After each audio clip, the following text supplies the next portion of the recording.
What's up, Slinkster? How goes the Arkov's grinding? No!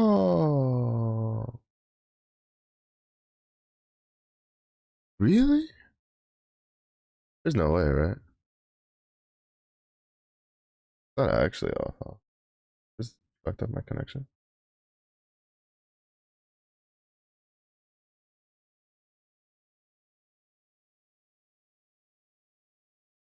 Okay, yeah, it was just kind of freaked out a bit. I'd be like, no, because like I'm saying you can't play your online characters offline. Like you have to, like they're two separate instances.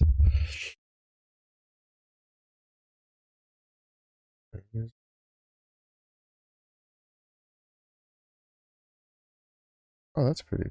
Oh, he left. What's that one?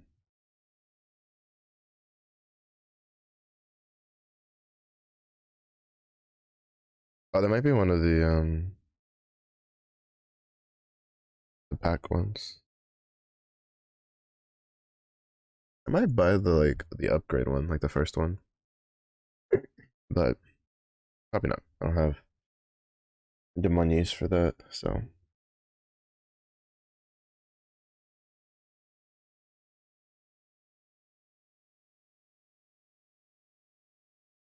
run it out of stock.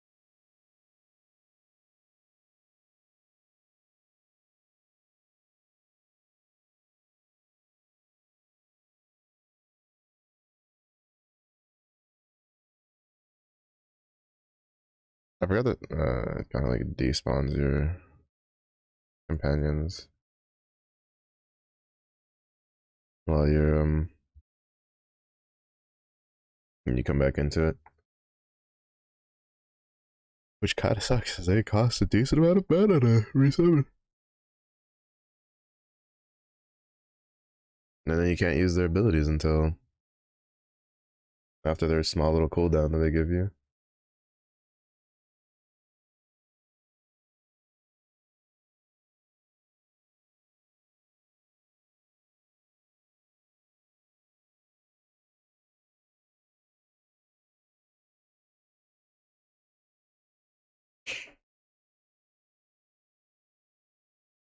Mm-hmm.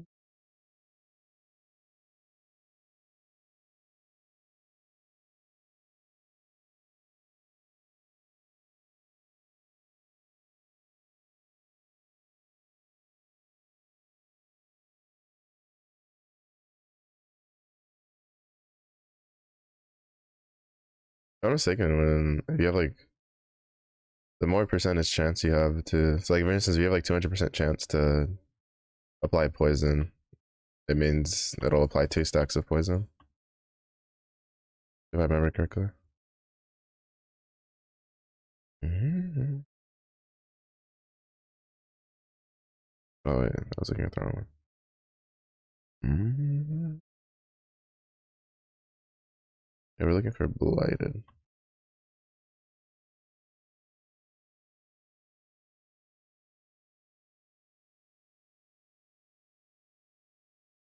All right, let's see what this is like.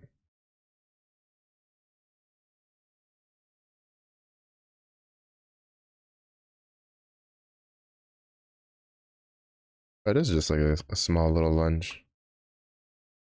Okay, I was actually kind of concerned because I thought that maybe it would be like it'd pull your character like really into the like into the hitbox, but it doesn't. It literally just pulls you in just far enough so that the end of it can reach.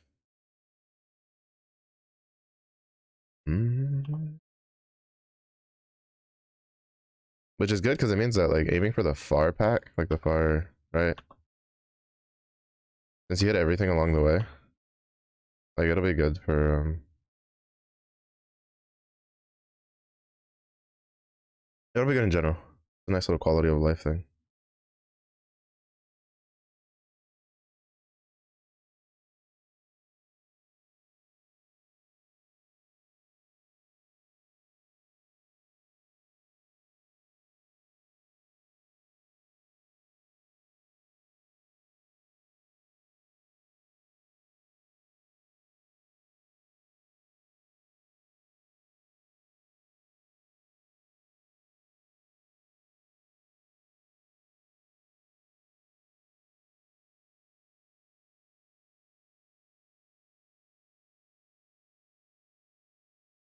Is there an internal cooldown on it? I think there is, isn't there?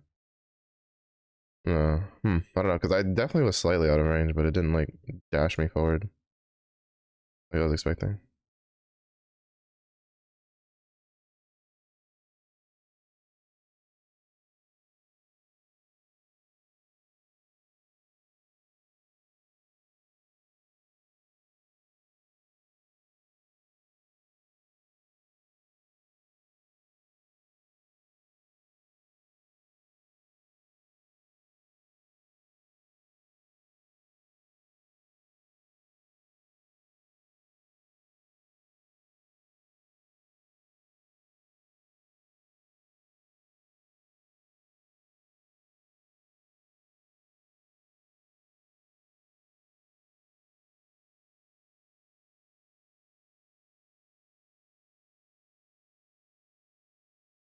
What just bleeds, yeah. Yeah, that's the bleed. Yeah, we have Toxic, we have Venom, we have Blighted are kind of like the three big damage ones we're going for.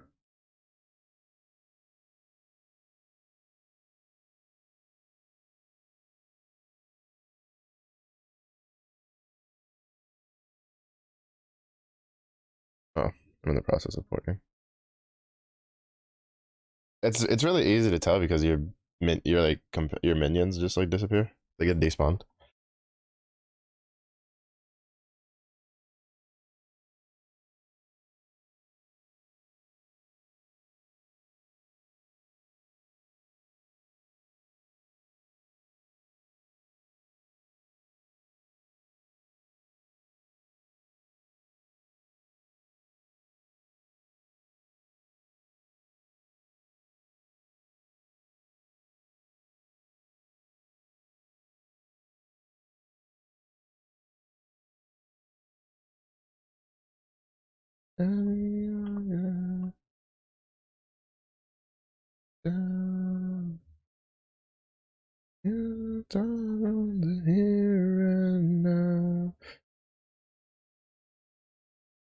That one's new.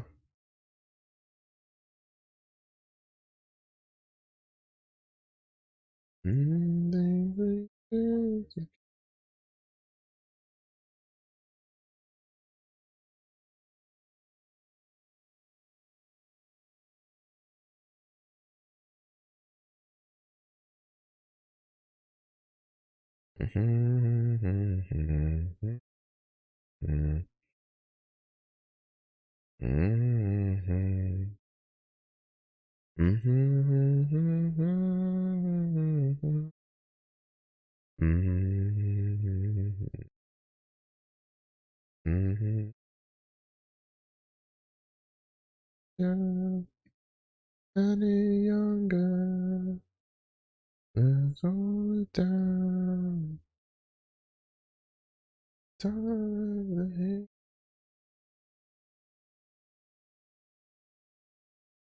Oh my goodness. Spoopy Miss Hannah. Hello, hello. How was your card unpacking?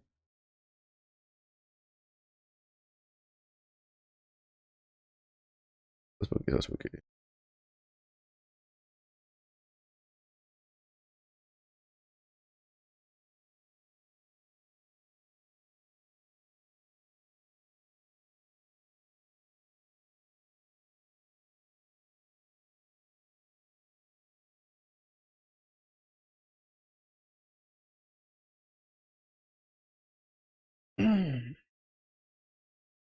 They're taking a bit to load.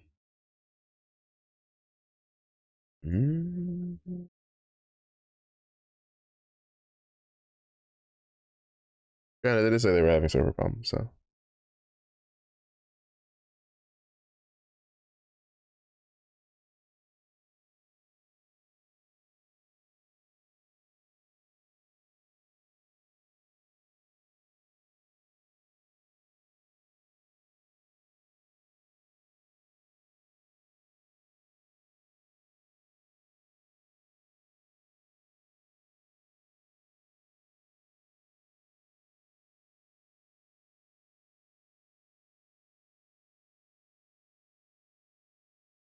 They probably, if this works, this will probably be faster than just waiting for that.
Let's see if I can put it in like offline mode for anything because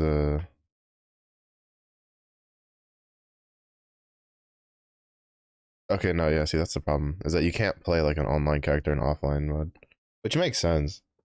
It's a way for them to get out of like having to worry about people like altering save files and like exploiting and stuff like that on the offline modes and then bringing it over to the online.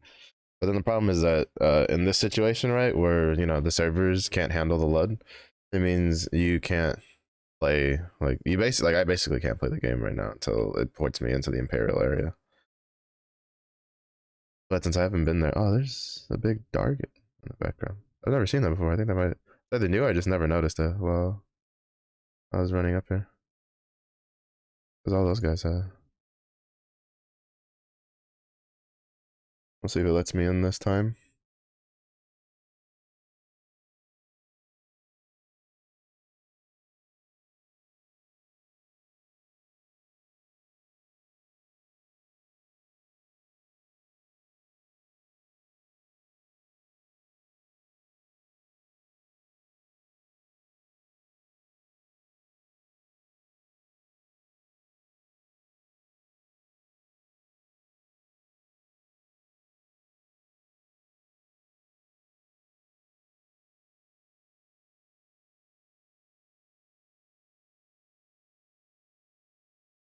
Hmm.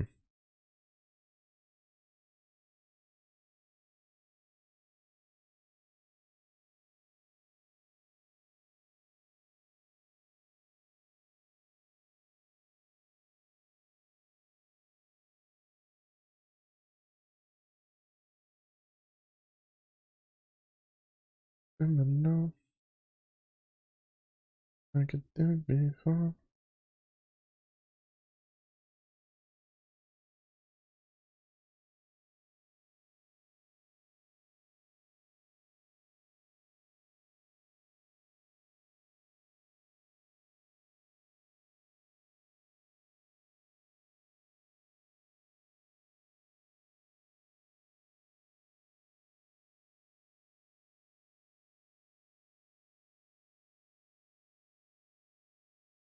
Yeah, oh, unfortunate. Maybe I should have like pushed through this last night.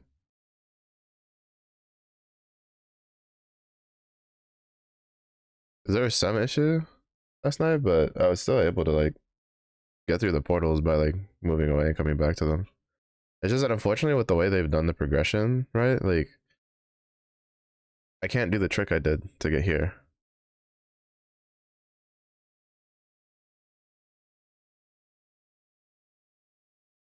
So it's just unfortunate. Guys running in place.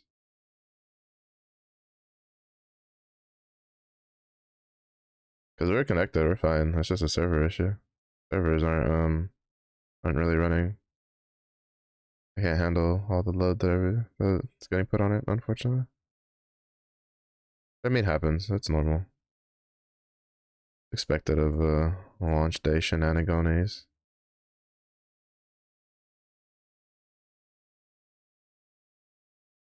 Hey, this is a druid.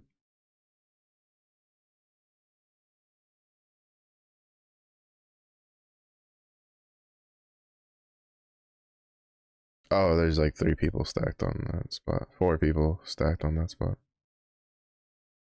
I was gonna be like, wait, druid with a no, it's just 4 people stacked on that spot. Fair enough, fair enough. I'm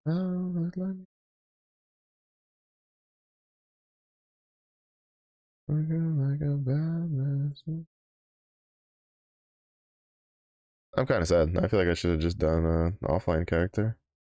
I may just do an offline character. I may just do like a warlock offline or something.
Yeah. Fuck. Get the Beastmaster on. It's just that I can't, like, it's not letting me in. Like, the server's not letting me into the instance.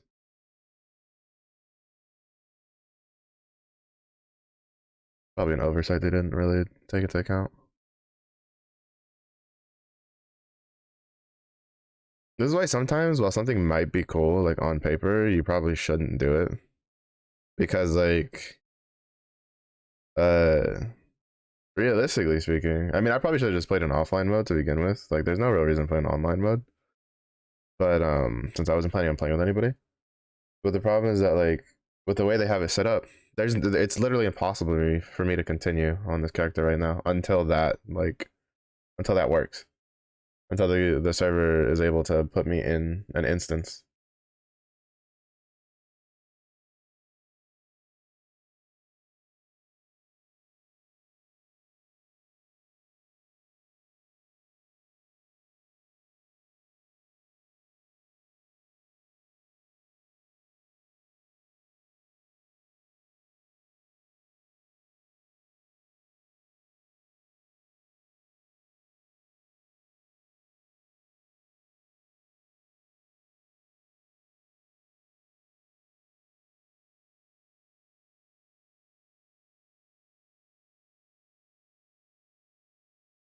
We just prage.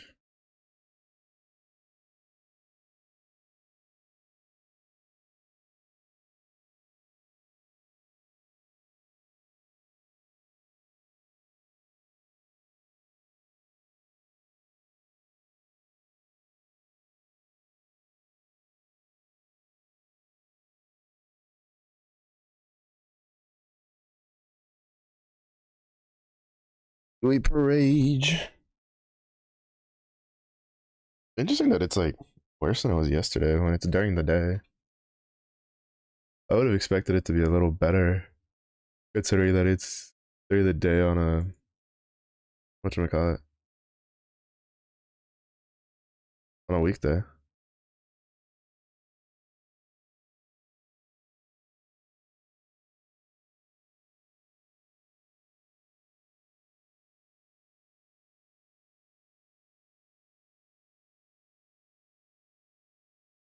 Yes, and the negative reviews just complaining about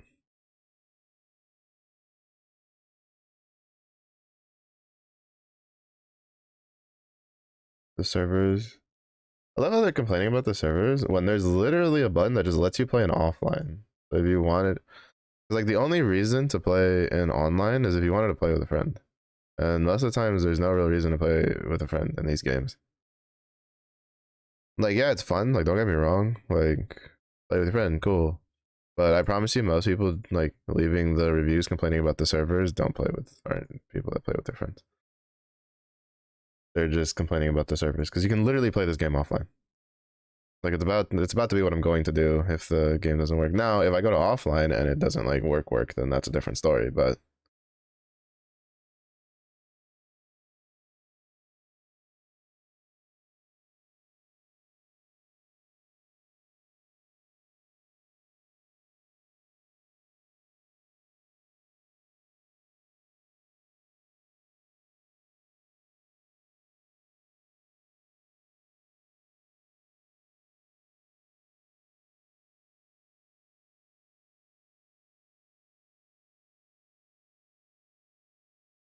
yeah, unfortunately, we're just trapped in here until the game decides to move me over.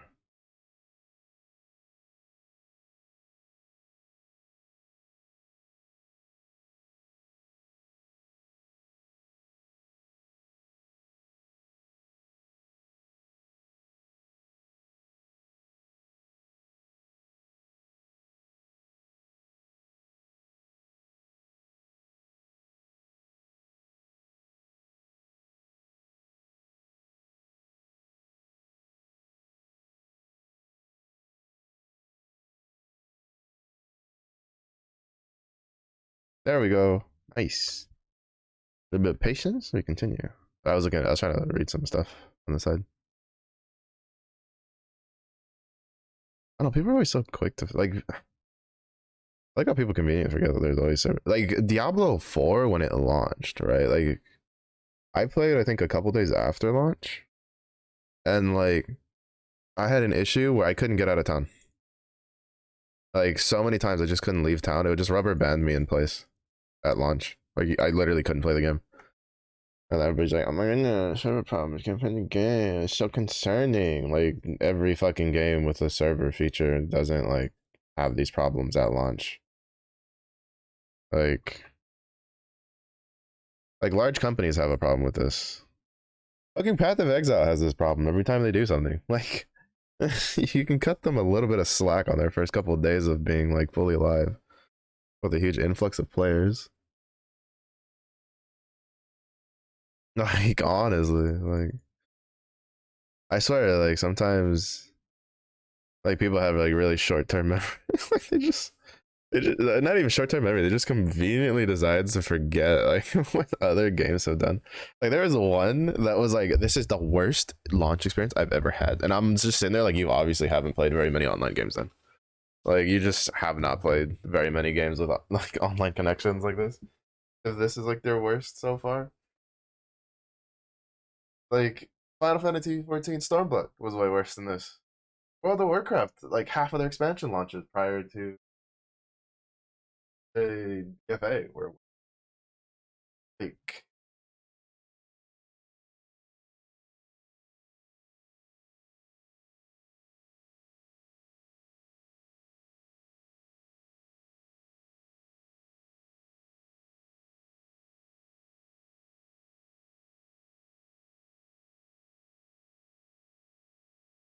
not to mention, unlike all of those other games, this game can literally be played offline.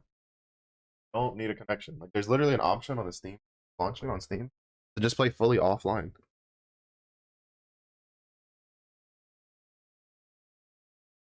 I've at least like when it was in early access, I've done it a couple times. To play offline, but and it wasn't like it really wasn't like it was fine. Like, it wasn't, there was no big difference. So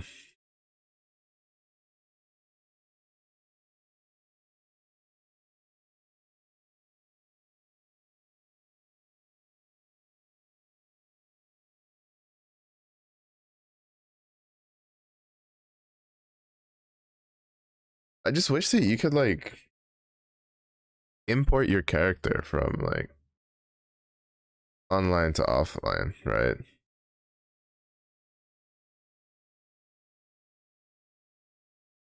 Like not necessarily be able to import like moving back and forth, but just be able to copy like your online character onto offline so you wouldn't have to like completely restart. That'd be nice, but it's okay.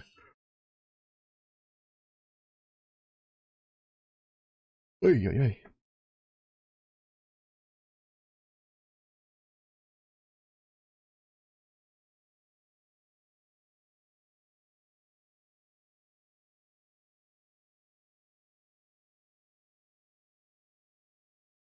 But people really just don't have any patience. And the kind of annoying part is that a lot of those people won't go back and change their reviews. Like this is why like usually when there's even when something's mixed, if something's mostly negative, like I probably won't even bother with it. But if something's mixed reviews on Steam, especially, I'll go and I'll read to see what people are complaining about. To see if there's actually valid complaints or if it's just people being like, "Oh my goodness, the launch wasn't like seamless and perfect." Stuff like that, right? Where it's kind of just a case of like, bro, it would have been fine. Like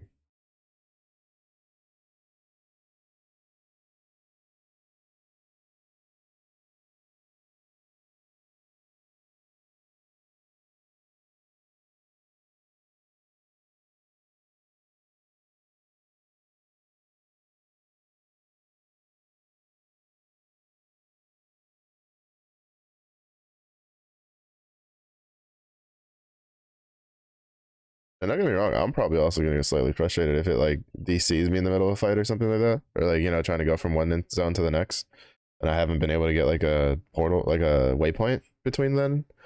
But it's also a case of it's whatever.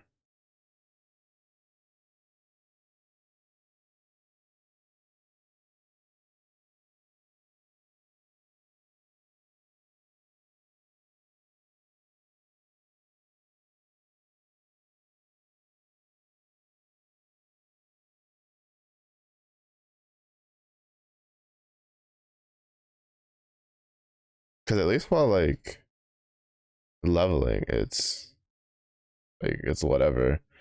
Out of exile, literally, I'll lose an entry on my map or have to redo a boss fight because of because like the servers are shitting the pants. And it's just like, bro, that's way more frustrating.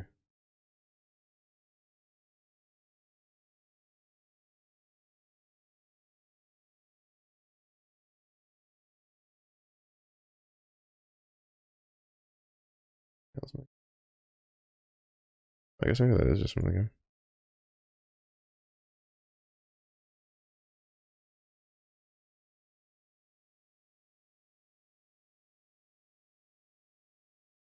Mm-hmm.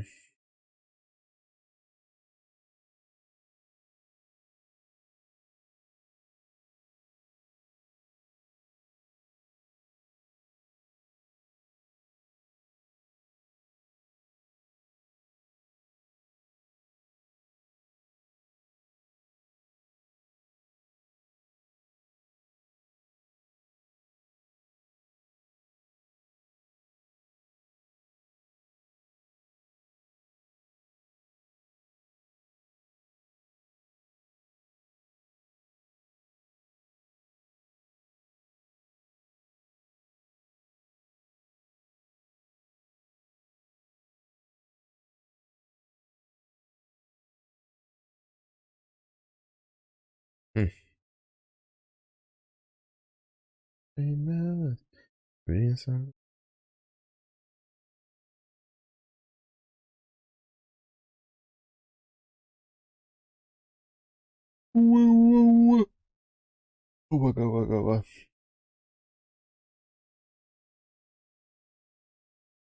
Mm-hmm.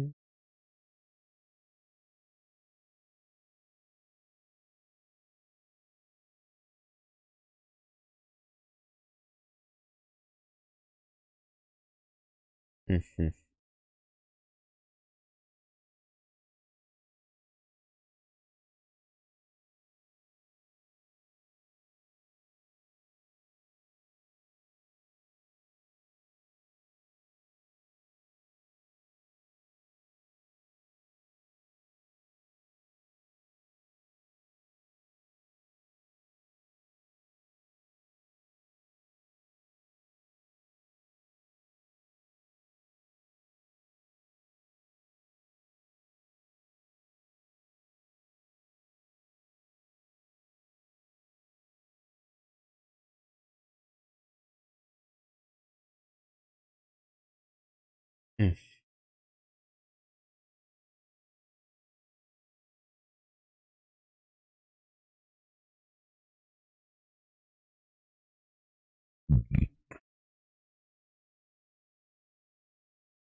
Let's go.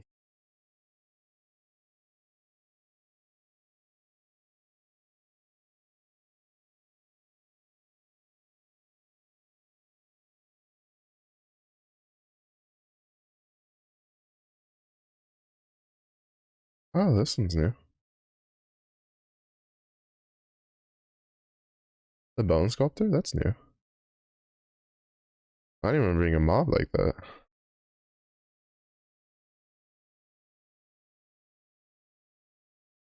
Zombie hounds, I think, are also new. The zombies definitely got visual upgrade from the last time I played.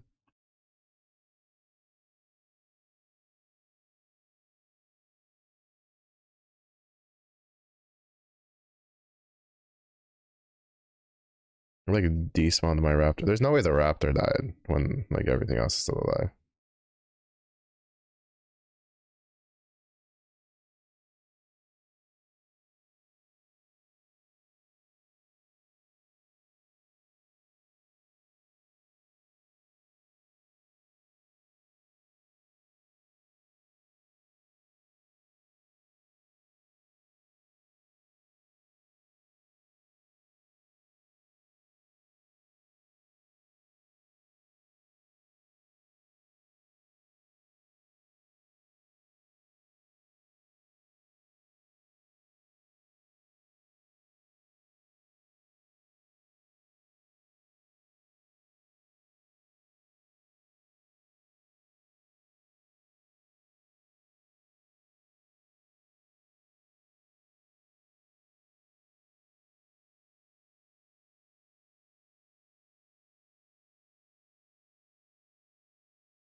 What's like slightly auto targets for me?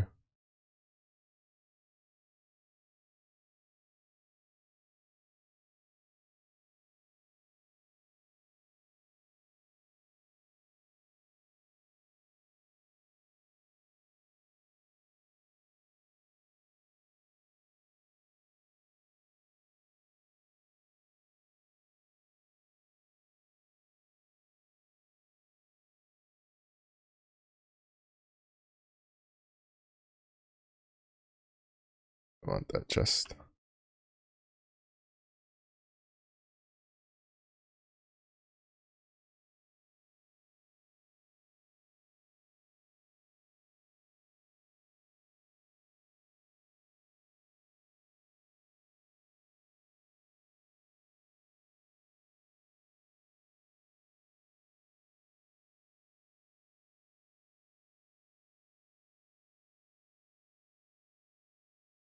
Nice. Now we can get. This is a bucko.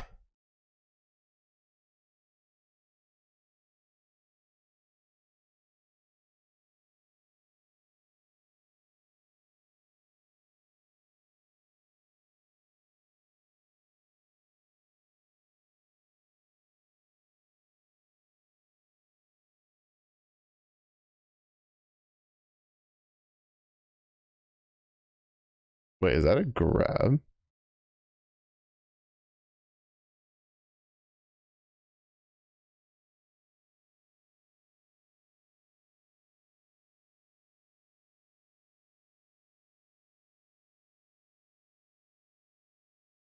Oh no, it's just.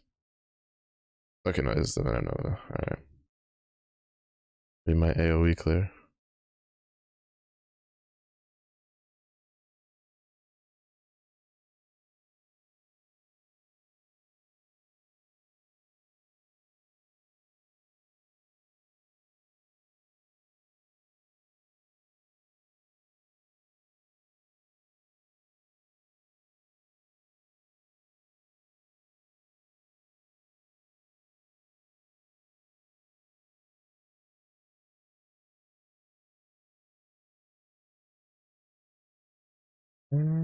Interesting.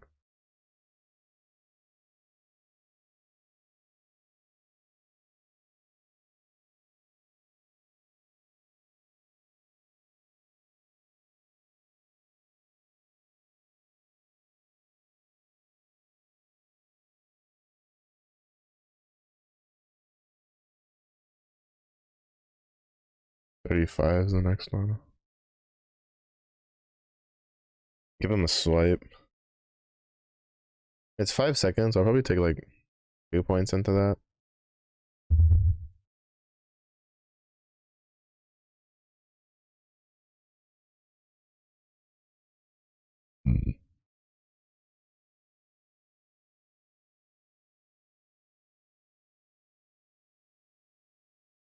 The fuck?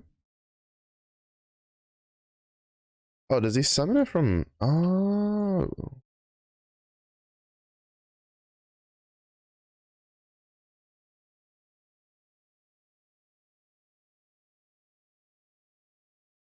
I see.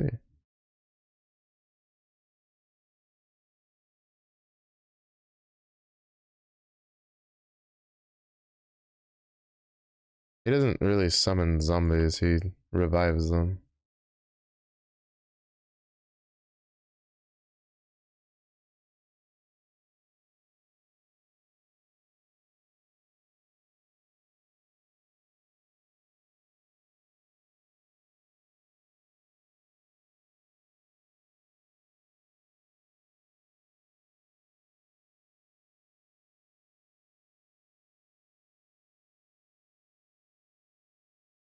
I kind of wish I could get something that would make it like work out like a trident. If I could do that, this skill would be great.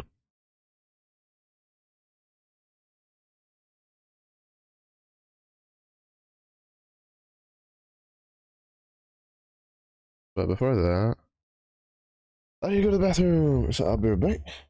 Because my insides did not, decide to do that while we were, on load screen wait. So it wants to do it now that we're in the game. But I will be back. I use the bathroom. Sit tight. The Beastmaster return.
Back on the Pokey Crusade.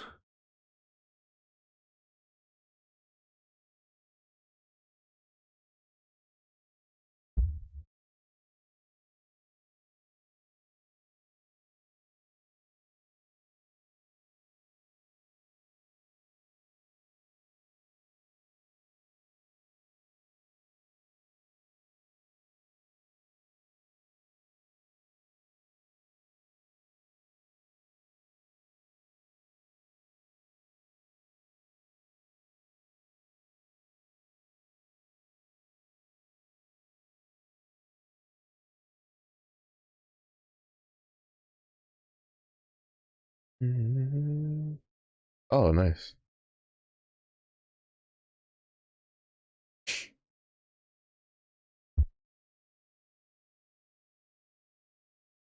Oh wait, hold up.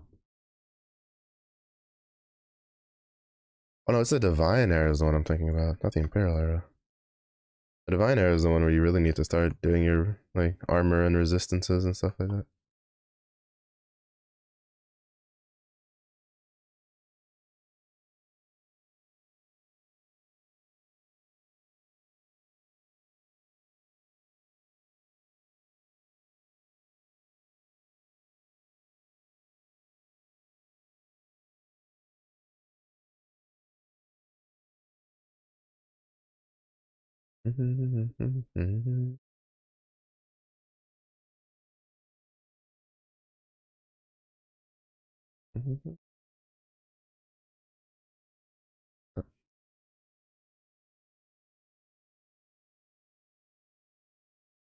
I wish I had more than one bear.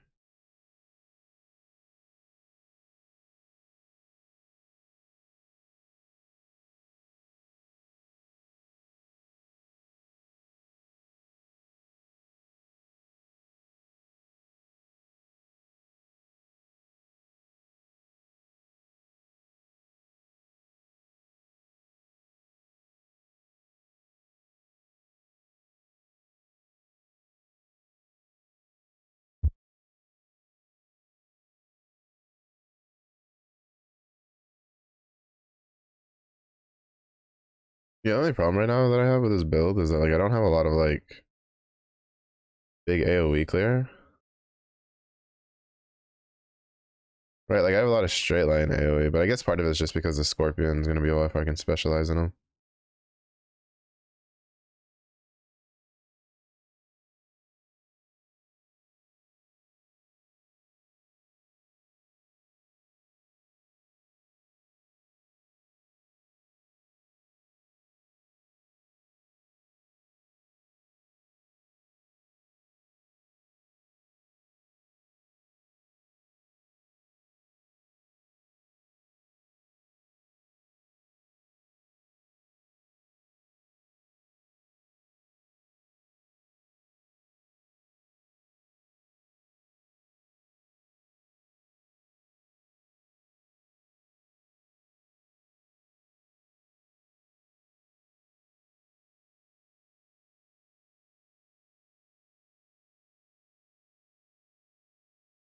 Gotcha.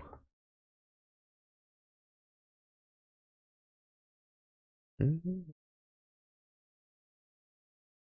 I don't remember there's a weapon that lets you. I think, like, I want to say there was a weapon that I had on another character that allowed you to.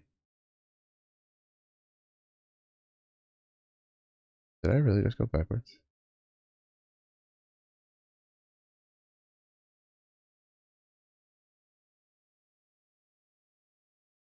Oh no, I'm still transitioning. But there was, I think I had a weapon on another character that let you use a Viper Strike with a different weapon.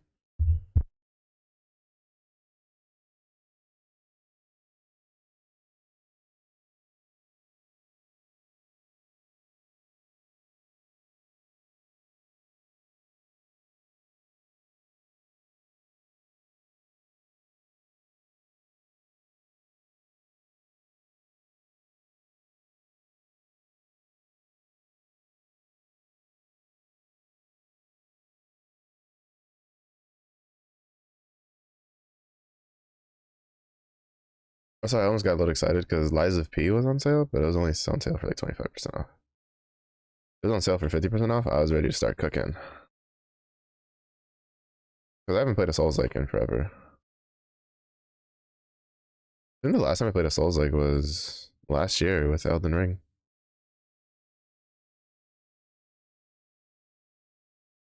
Speaking of, hope Juju's doing alright.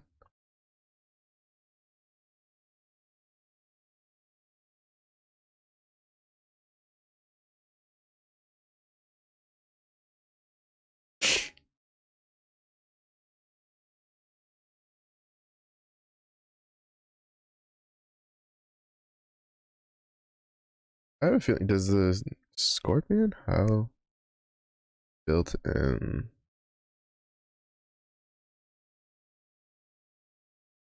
They plan on going here to this. So 3 points here to this.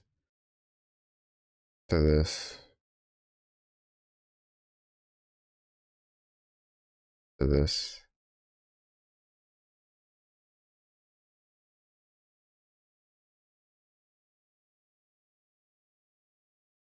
To grab 1 point in that.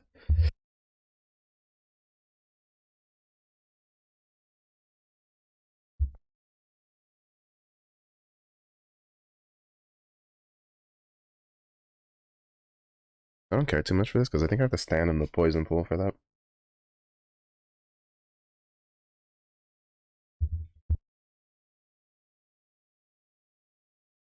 Mm-hmm.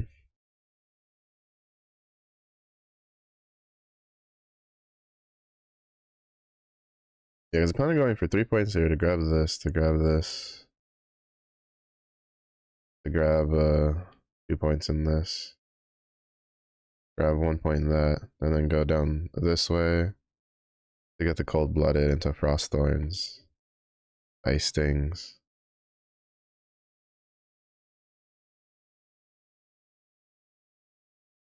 Into this.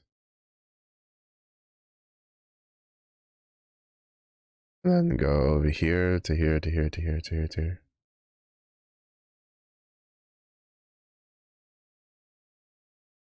Well, definitely grab this. 3 of these.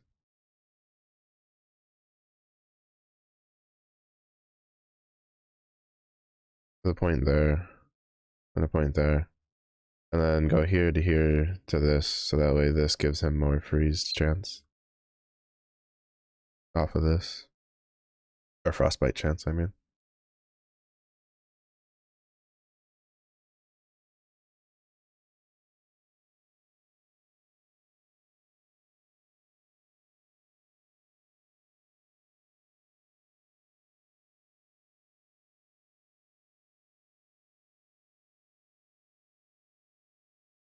It's so cool to like see just like regular mobs just pathing around.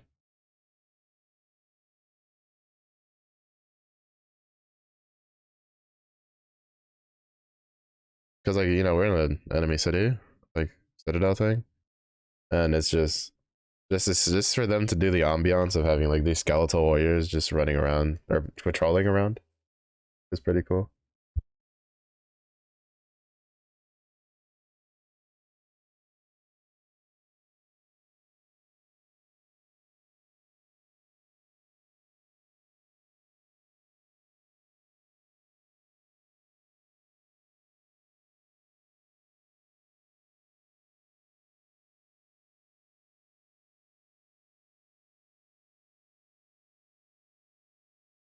I think that's really cool.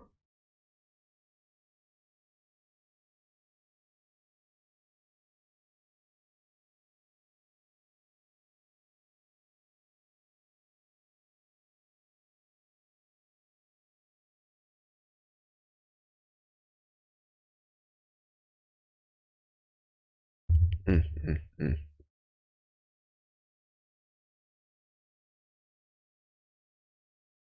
Mm.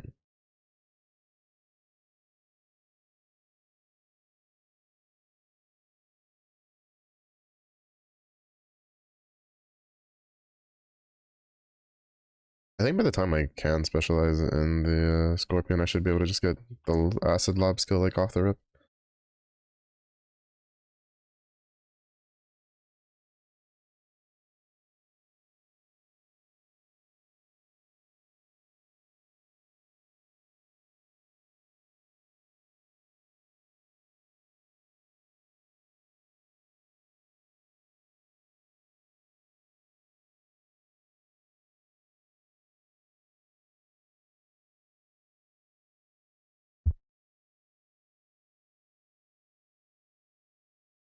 Hmm.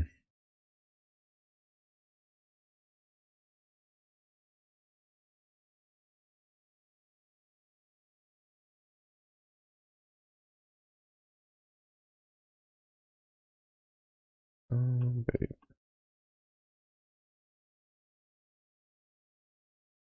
Mm-hmm. Yep, the archer still fucking hurt.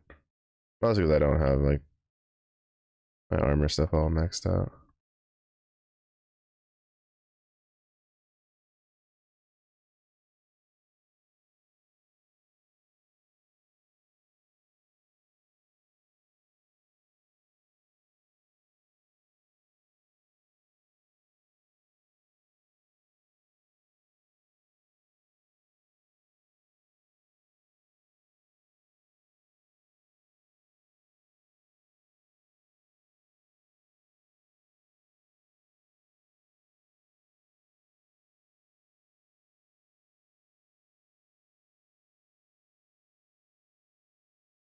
It's cool to see all the new stuff.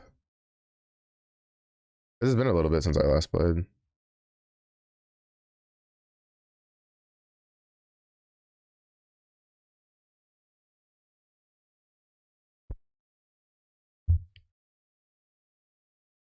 Because I think the last time I played was like in November, something like that. October, November. It was like just before they made the announcement for the roadmap for leading up to launch, which is what made me go, okay, then I'll just not play until February.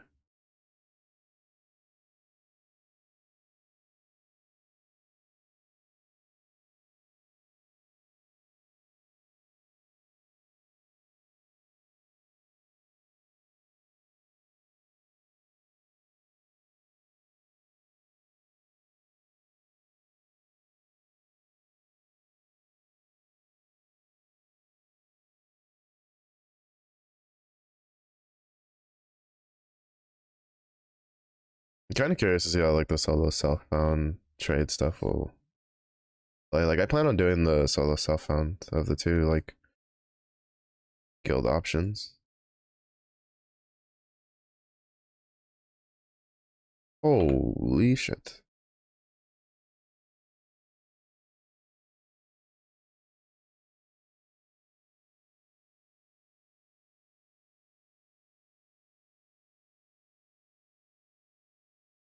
He got completely changed.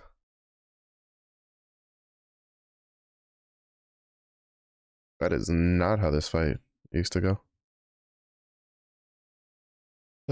Holy shit. Also, mostly because my resistances are really bad. But I'm just waiting to get new armor pieces.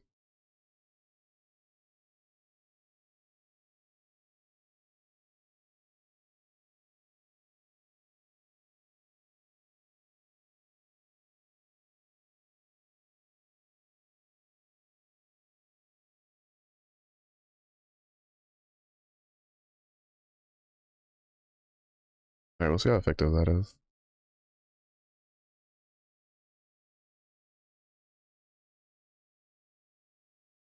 Mm-hmm.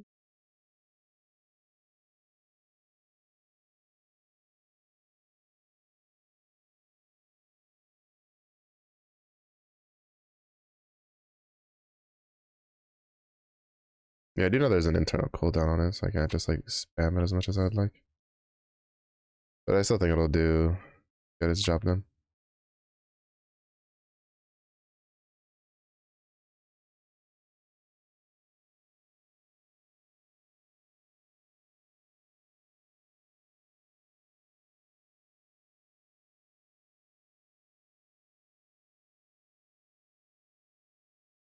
Nice. Oh my goodness. Early Momo. Hello. How was your resties? Hello, hello. Hope you getting good sleepies. Hope you're feeling better.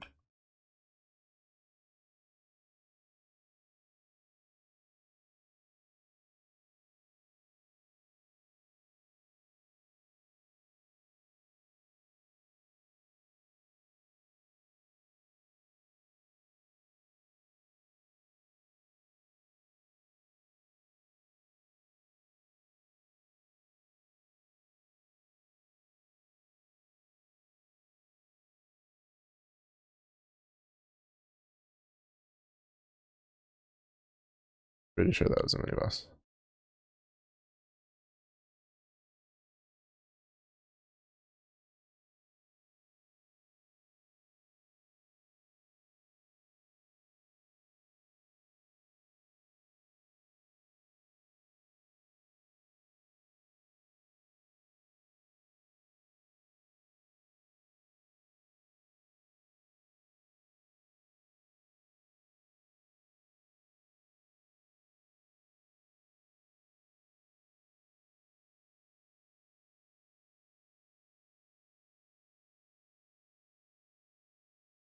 Uh, hmm.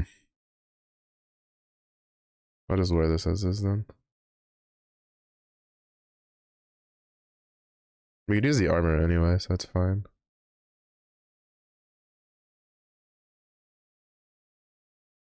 There's the, oh no, not the mobile delay.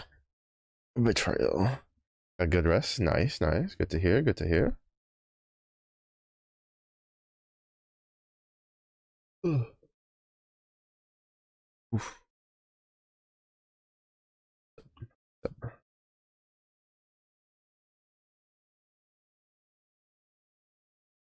Yeah, it seems like it does the poison Nova thing, regardless of whether we're in there or not. I need basically like all this is bad. And so I need at least get the elemental resistances up.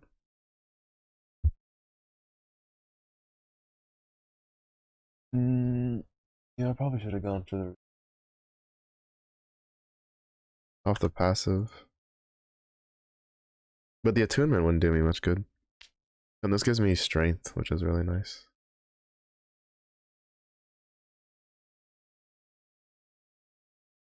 I guess I could have taken this point and put it here.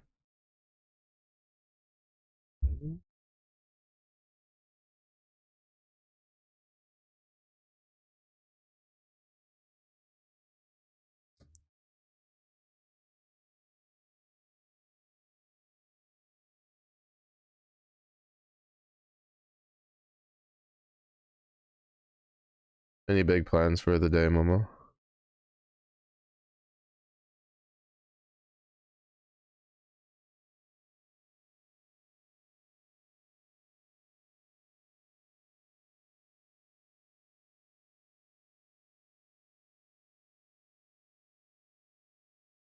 Yeah, sorry, there's no zombos for you to revive.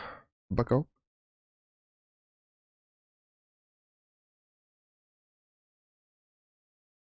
Welcome home. Mm-hmm.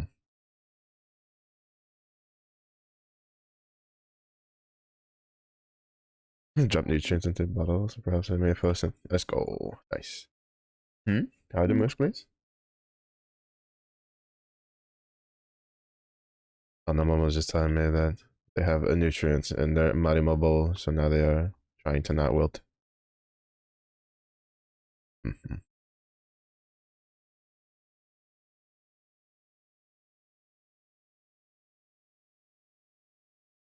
Mm-hmm. Did you get some nummies for your post muscles needs?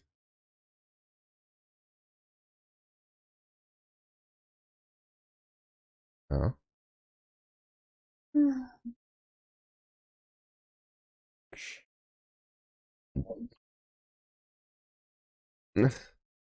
Little wiggly noodles, little wiggly noodles.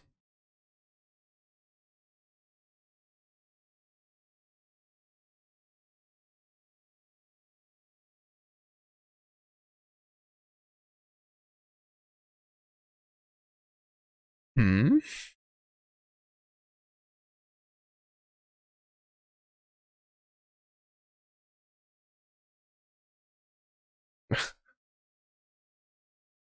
Maybe a little bit after the shower and the nummies.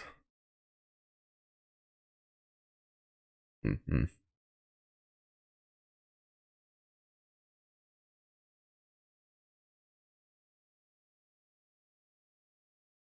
All the assassins. Ah, fair, fair.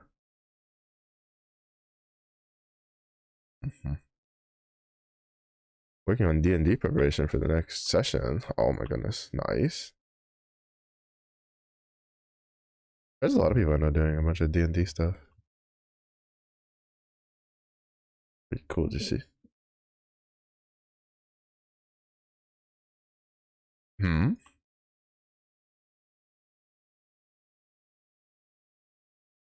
Hmm. I haven't touched that in forever.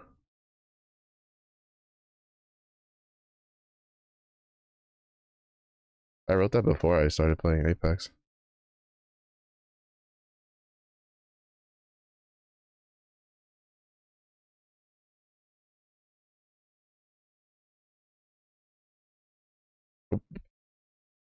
I didn't play any other time.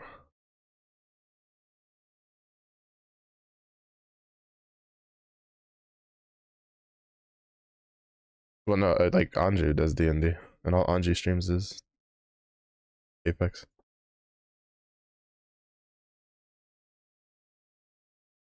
That's what I mean. Like a lot of people I know, like not just who don't generally play like the games I play, are doing D&D.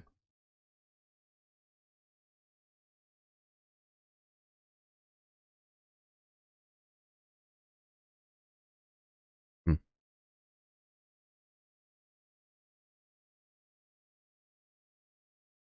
I was, you know, like you have like Anju with FPS, Multi who usually plays an assortment of games more than I do. Uh, Zoe who's recently been on a RuneScape kick again. It's actually pretty diverse. I don't know what Zenith plays a lot. I think he just mostly plays shooters.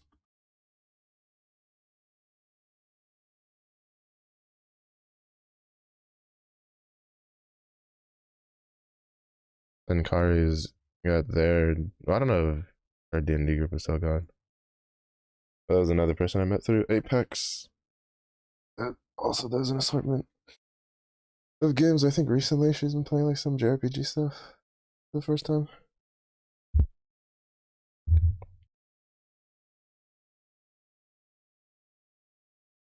Scheduled haven't lined up for a long time. The day we have means. Oh wow, nice.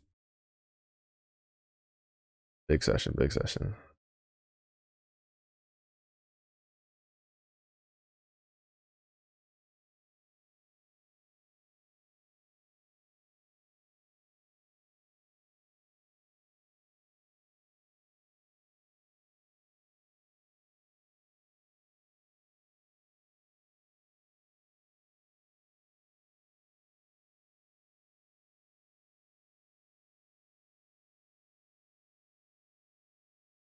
Oh wait, I didn't check my tones.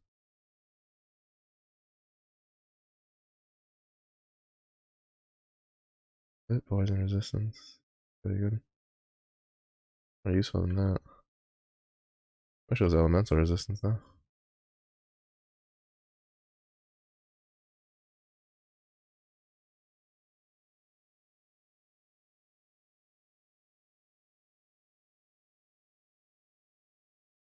Oh,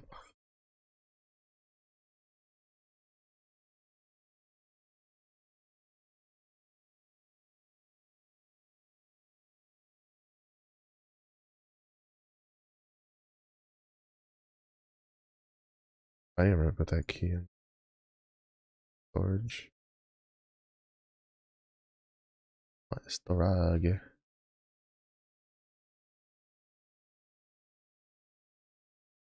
Yeah, I forgot that I put like some of those. There's that one, and I think what is it, Yunjin's? Both of their songs are on this playlist.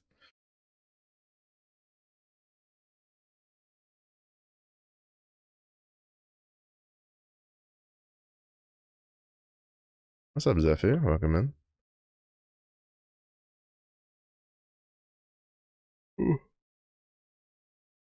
The conquering hero from the knowledge gaining has returned.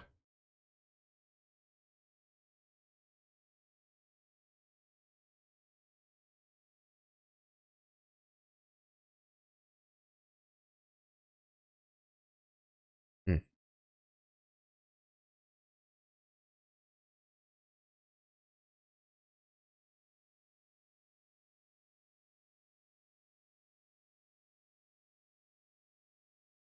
Yeah, I think that no just procs regardless of whether they actually lunge or not. Uh, nice little. That's what the items for me there. Thank you, thank you. Mm.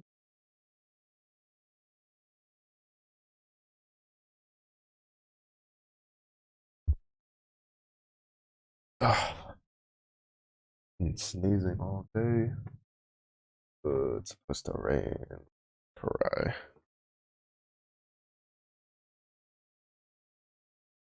Uh,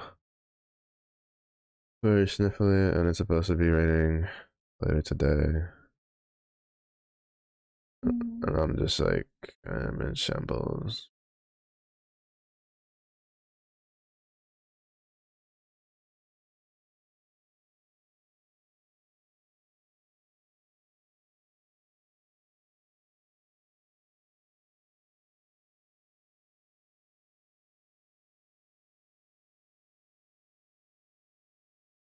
She's not the only one. It's a thing. Even over here dying. My headache's not too bad when I got up today, but it's still there, unfortunately.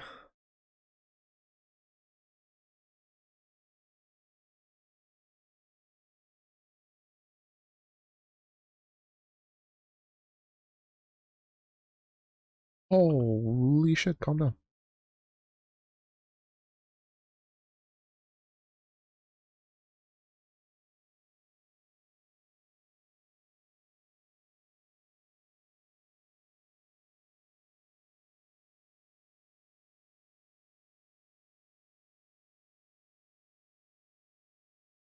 Electrophoresis? As if you're busting out them big words. Is that against the music and campaign? Players poke fun at you for it? Yeah, to be fair, some of the stuff's pretty good. Some of the other songs I'm not too whatever on, but I like a lot of the Leo instrumentals. What the fuck is killing me? Everything is killing me.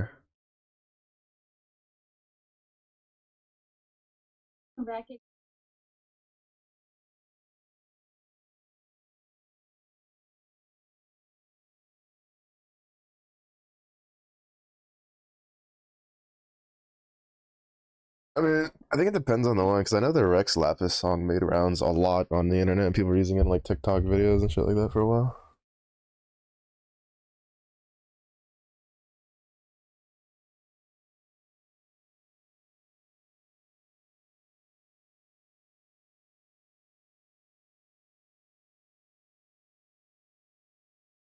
Oh, that one, yeah, that one.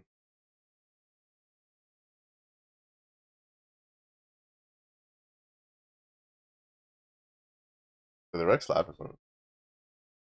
Bunch, but yeah, that one's pretty funny. So I've seen a couple good ones.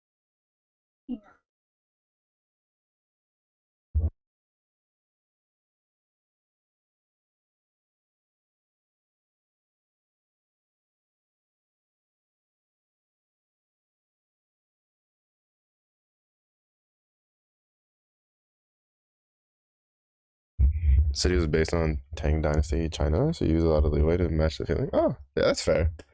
Yeah, a lot of the leeway, like environment music, was really good. But I want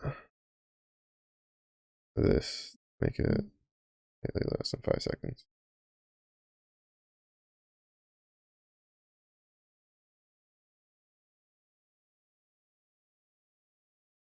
That. Oh, are you fuckers like sniping me from? No, okay, it's just these guys that were murdering me. Those guys hit me like once, like almost all my HP just. Oof. How dare? Well, howdy yourself, you know? Day's all right, I guess. It's supposed to rain today, and my head's been killing me for like the past 2 weeks, and now it's going to continue killing me for probably another week. So that's fun. Aside from that, just kind of whatever, just doing last epoch. I had a little bit of server problems early on, but they seem to kind of sort themselves out. I think it took like 15, 20 minutes to like finally actually continue being able to play the game because it wouldn't load me into the next zone because of the server problems.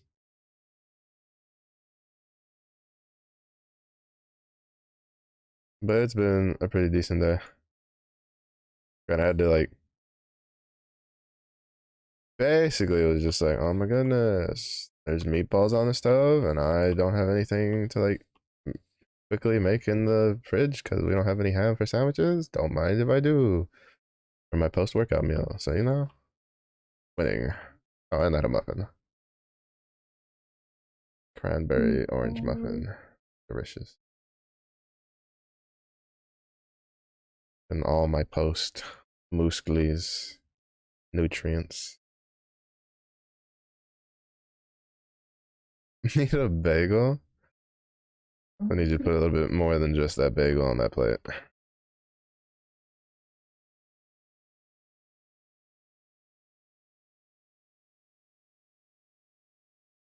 Poppy seeds attached to the bagel. Oh my.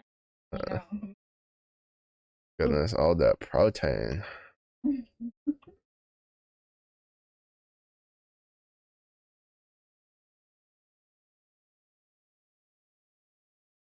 Yeah.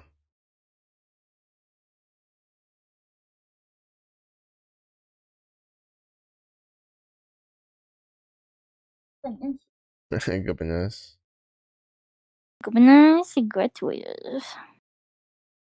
Also, I just remembered that I had you like turned off. Um, yeah, I kind of figured. I mean, by default, I usually have it off when I'm on the starting soon screen because it's on like one of the few sound things that I'm too lazy to put it on one scene. But you're not in your starting soon screen. Well, yeah, but I have to manually turn it back on. And Why so don't you have different scenes?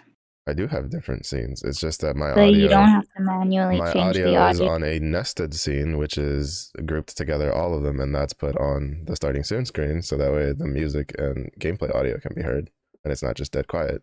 And the Discord's on that nested soon screen, or on that nested scene, because I have other scenes that I used to use when I used to stream other stuff.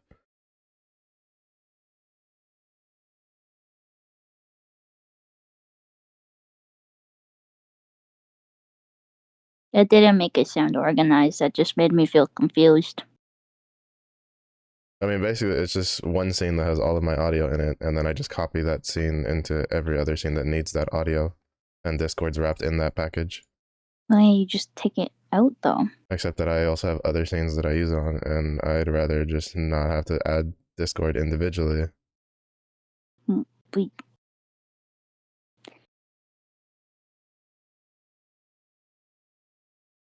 You don't have to. You can just subtract it from the one scene you want it to not be in. No, because every time I've tried, at least on this version of Discord, if I do that, it just takes it out of the nested scene, period.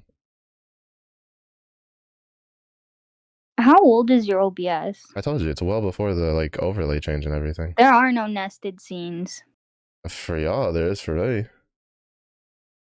Like, my OBS edition is pretty old.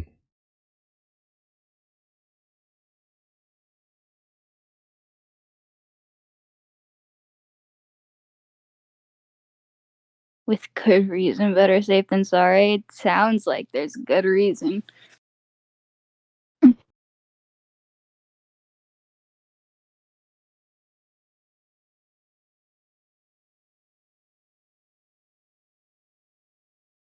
Mm.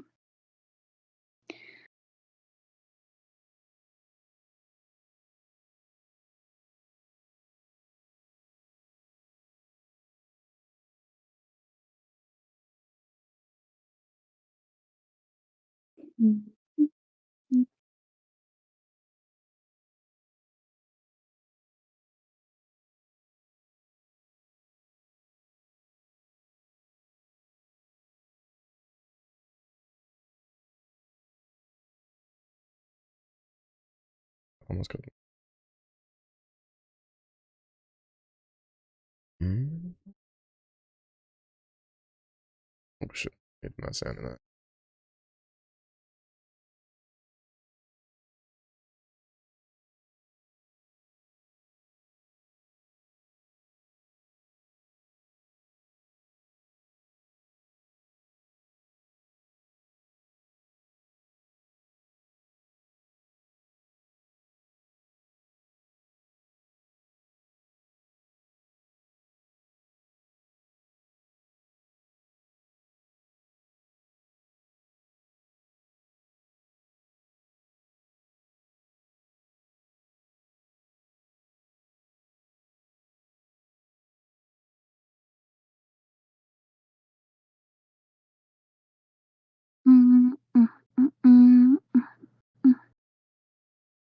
Add prison.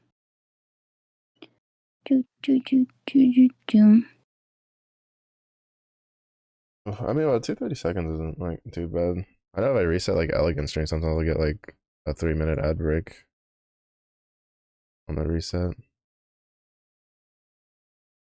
Yeah.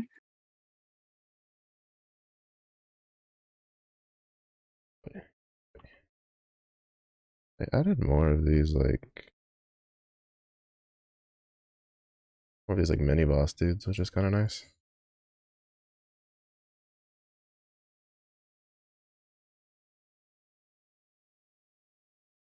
Oh,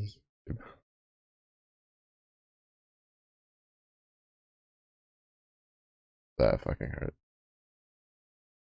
I stood in two of them.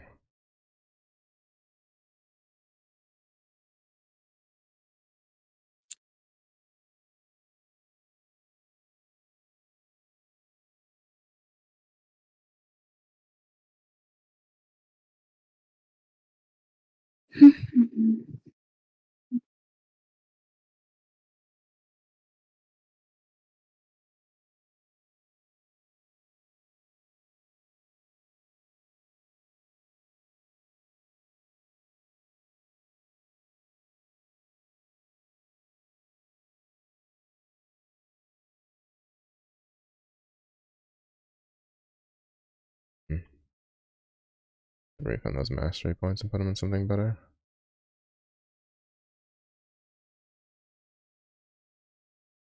Pretty good.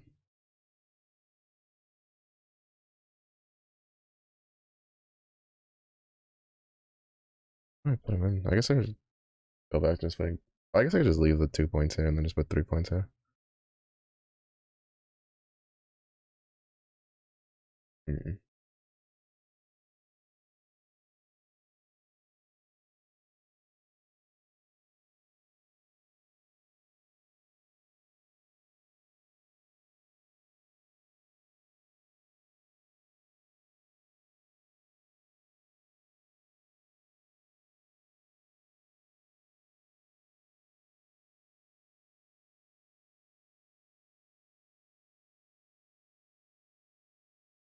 Oh. This one's probably worth grabbing at some point.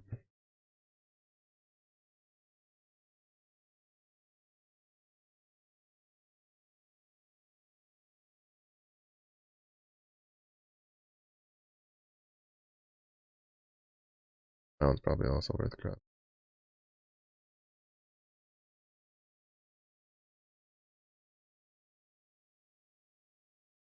Alright, I forgot that my next point I was gonna like flip these. So this is kind of useless. Remember that next time I level up.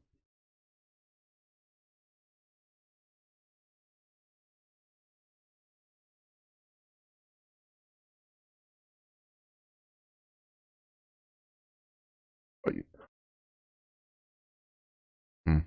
The animation commitment on this goes a little longer than I am used to.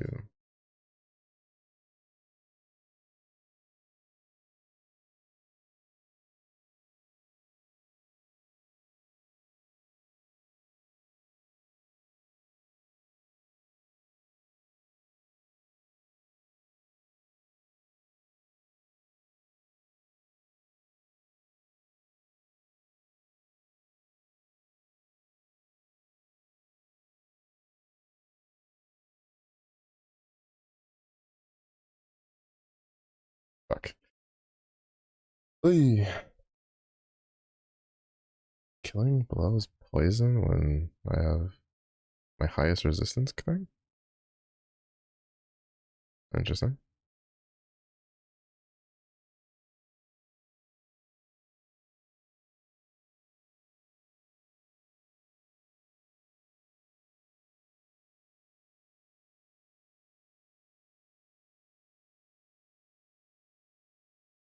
Yeah, the only problem with this build is there's no like, if I get surrounded, I'm kind of fucked.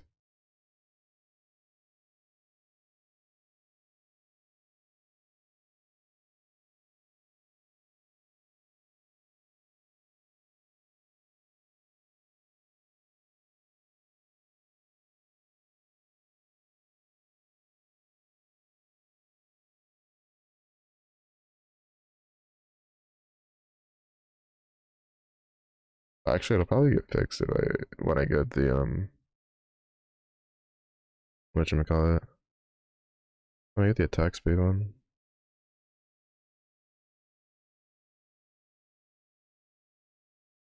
Alright, as fun as it is juggling my butt and watching you click random things and run around, I'm gonna go take a shower now. Mm-hmm. Uh-huh. Taking my head. Chicka chicka chicka. Thank you, baby. Go shower. What is the only thing I can do when I'm like laying on my stomach like this?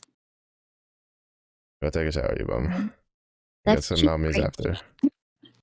2 cheeks bounce. Boy. Okay. This bitch.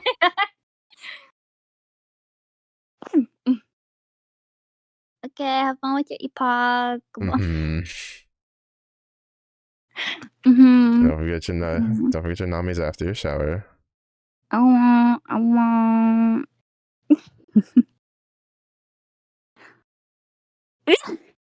Goodness gracious. I guess they Shoot. can hear me now. Don't look at chat. Just shoot. Go take a shower.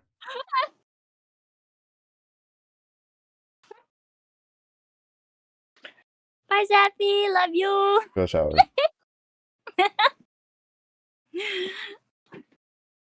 Me too. I don't hear the sounds of Good you night. pitter-pattering off the shower. The sound of something better and better. Boy. Okay. I'm done. I'm done. I'm done. I'm done. Boy. I'm done. It was free. I couldn't It was help not it. free. It cost my sanity. Shoe.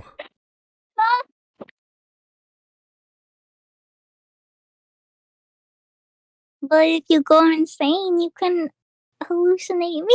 Go take a shower. I can't. Zeffy's domain is www.icant.com.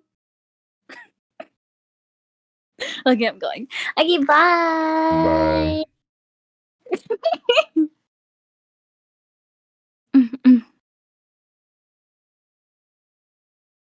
Oh yeah, I know why Melo has Discord muted and OBS. I wonder why that would ever happen. It helps you learn to sing the song. The Diamond City Lights one? Mama?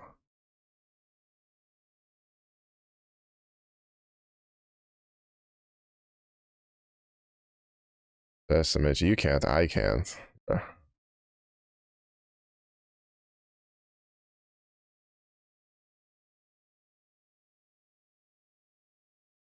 Yeah, it's pretty catchy. Did Yen also do the fan chant part of it?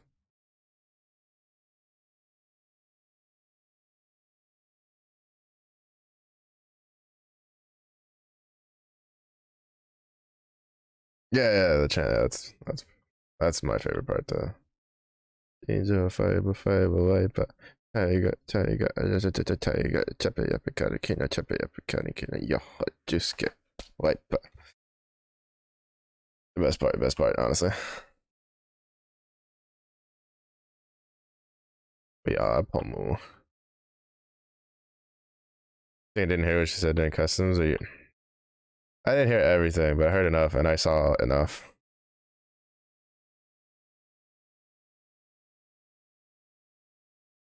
Shaking my head. Go take your shower.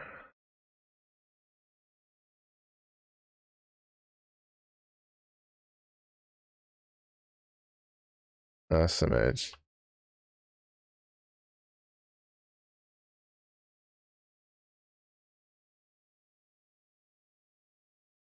SMH.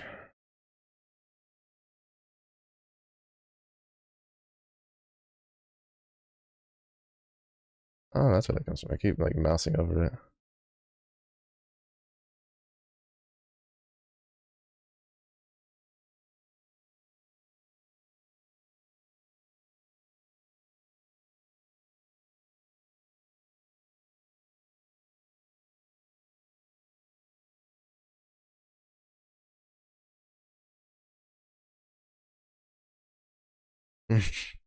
No, Zeffy. Be brave, Zeffy. Be brave. She has no power here. Her sword is a figment of our imaginations.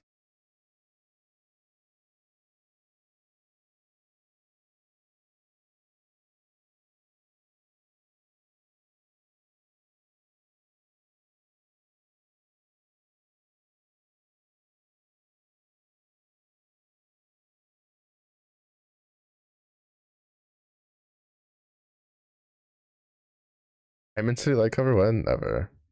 I am not much for singing. Mm. That hits. Ain't no way. I'm gonna blame the server tick on that one.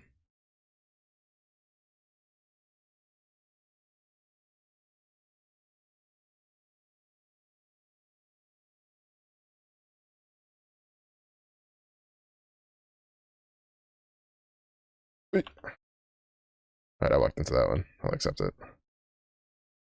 I walked right back into that one.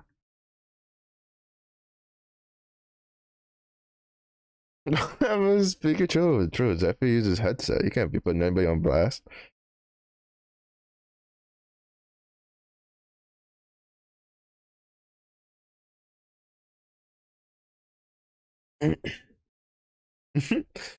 I'm glad that you think so, Momo, but I don't know. I'm not very good on the singing part of things. At least not enough to do like a cover. Like I'll sing parts of songs I know. That's about it. I'll listen to music. Not for much else, really.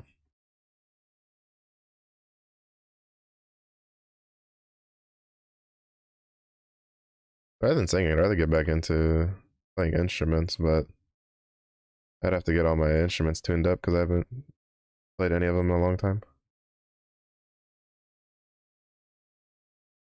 My guitars definitely need. Well, my acoustic guitar definitely needs the neck adjusted. I think the electric guitar probably just needs to get looked at in general because that hasn't been played in forever. And tenor sax is probably fine, but I should get it checked up anyway.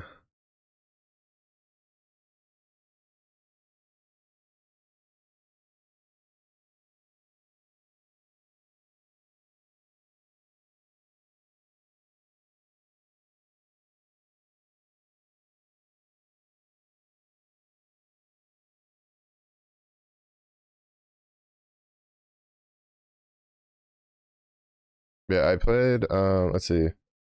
I played a violin before. I used to know how to play violin when I was younger, but I didn't keep up with that. And then I played a tenor sax for just about 10 years, and then I played a guitar, acoustic and electric, for about a year and a half to 2 years.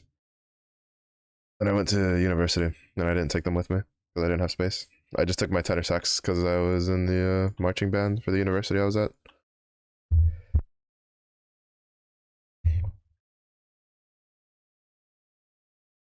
But yeah.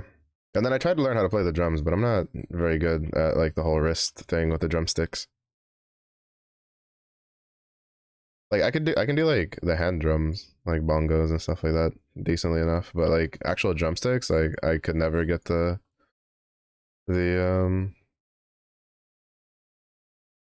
like the feel for it down. I probably could have if I had the opportunity to keep going, but something happened and then that class basically got canceled and a little annoying, but that just is what it is.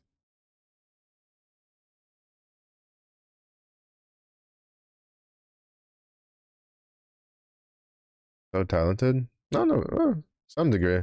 I had some decent talent with the tenor sax. Oh, the other stuff was just implementing knowledge I knew before and making it work. It's just I have a really weird thing. I'm not good at like reading like actual music. Like I'm good at hearing something and then playing it. I used to drive my band director up a wall because like I would play it like they'd give us a piece and I'd play it wrong when reading it and they'd be like, no, it's like this, and they'd play it on the piano and then I'd instantly play it perfectly or like borderline perfectly. I'd still have to like practice it a couple times and not fumble here and there, but like they'd be like, what the hell? I'd be like, I don't what you want from me. My shoulders. This is why I don't do competitions. Because in all the competitions, there's usually a sight reading portion of it, and I'm not good at sight reading. With the body mode magic, yeah, I mean a lot of it, like especially for instruments, depending on which one you pick, a lot of it's like trying to figure out which one you can play, or you can like kind of figure out how to play. Like woodwinds, in my opinion, are pretty easy to figure out for the most part, as long as you're not trying to do like an oboe. Because double reed instruments are kind of there's a trick to playing them, but like reed instruments in general are pretty easy in my opinion. Like learn how to play. to get good with them is it still takes a lot of practice because there's a lot of different stuff you can do. But a lot of it's just repetition. You know, I spent 10 years playing a tenor sax. Well, almost 10 years. I think it was like 8 to 9 years total playing a tenor sax, and then I grew up listening to my brother play the tenor sax because he was 7 years older than me. But my lightning resist is so dog shit. I need to put lightning resistance on something. That's what I'm dying to.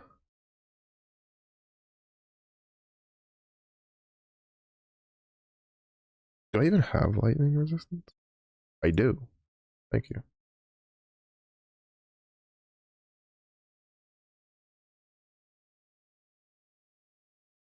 Good.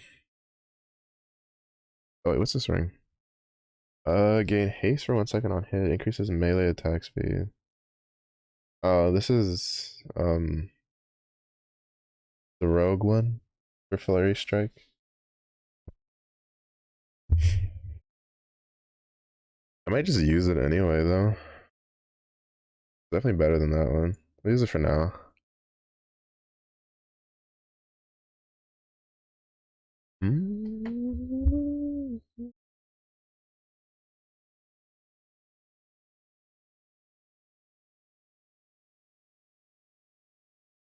I see hear it first. Yeah.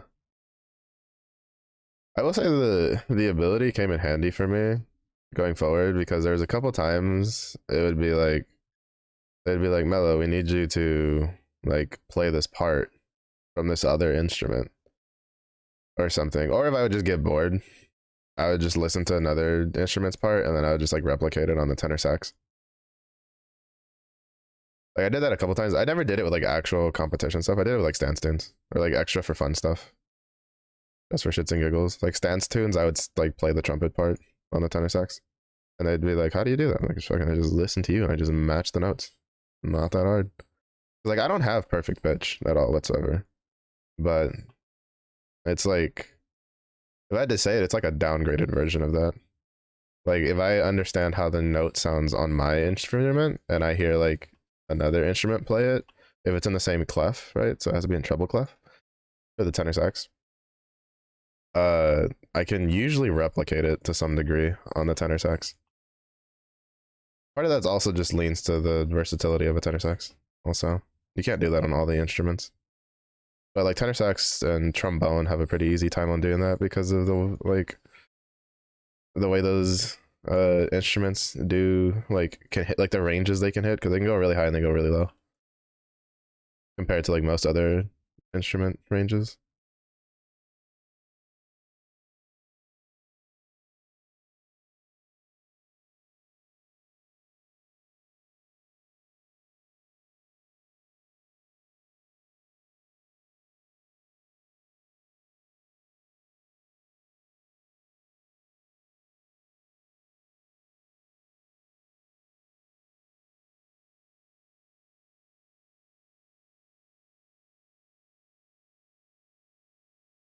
Oh, no, okay. I didn't know they'd all die when I kill them.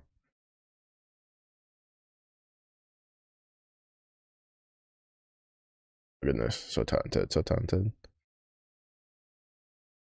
Yeah. I had to use it more in the second school I was at though. The second high school I went to. That was when I had to use it more because the first high school I went to was pretty up there for like a level of music. Like we were basically I think in general we were like top 10 in the state for like combined just music for the director that I had at the time. And then I went to another school where they just didn't take it seriously.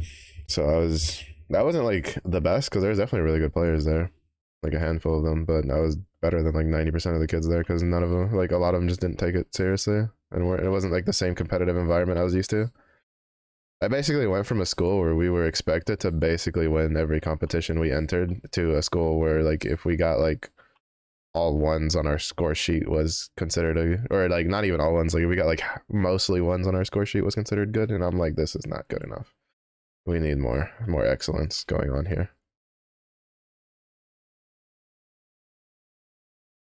Granted, we were kind of lucky because when I was there, we got all ones on everything for 2 years straight. My director was kind of like, "What the hell?" It was just like, "Well, if you want your band members to piss excellence, you kind of have to like put it in them." It's because my my band director before that, he was he was one tough guy. He expected excellence from us. Oh, I think this I can put any resistance on. Well, I don't want to put it on this because I'm gonna like replace that. That has all the resistances. We have one. We're at 22%, bro. That's like nothing. 11 here, 8 here, and then we have a little bit from somewhere else. We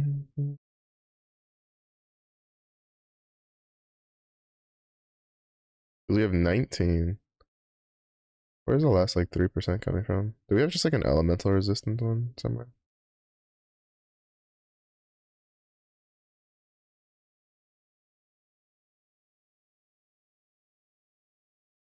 Hmm.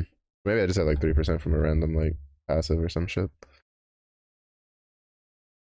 The group project. But it was really funny because like when it was marching band, like I don't take like orchestra too seriously or symphonic band and stuff like that. Like for me, that's kind of like on my fuck around for fun. Even though like what was it? So like my senior year, right? So like when I moved my junior year, there was like 3 of us in the tenor sax section, and I didn't do regular band on the second semester like I normally would because I just wanted a break. And there was like a lot of other classes that I wanted to take. Like basically my junior year, it was like if I didn't take like concert band the second semester, I could basically almost finish taking all the classes I need to graduate, which is what I did. Like senior year, I could have failed everything but 2 classes and still graduated because I had so much done ahead of time from my old school. But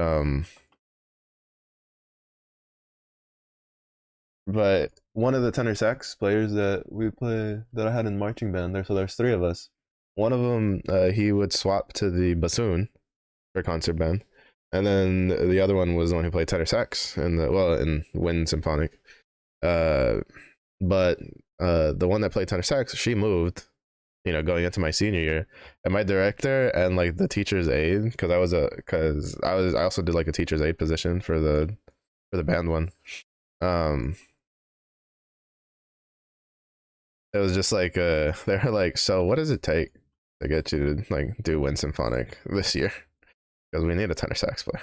And I was just like, nothing, because I don't want to do it. And so they kept asking, and then I was like, well, I don't want to do the test because I suck at scales. And they were like, fuck the test, don't worry about it, just sign up.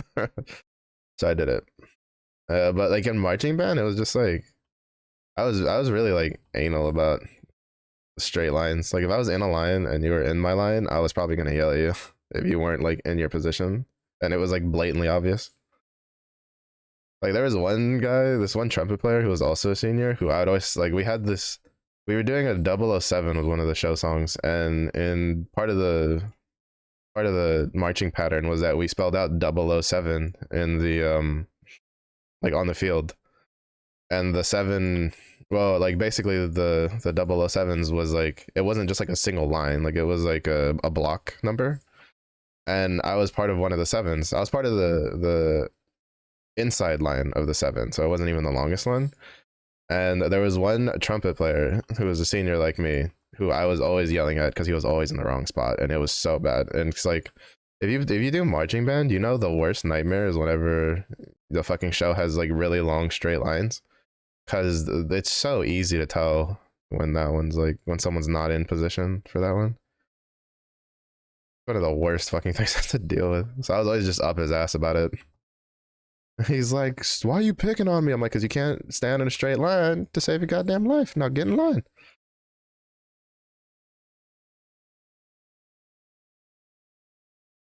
But in a way, they made it easier for some of the other like stuff to go together because people just got used to that and they just did it.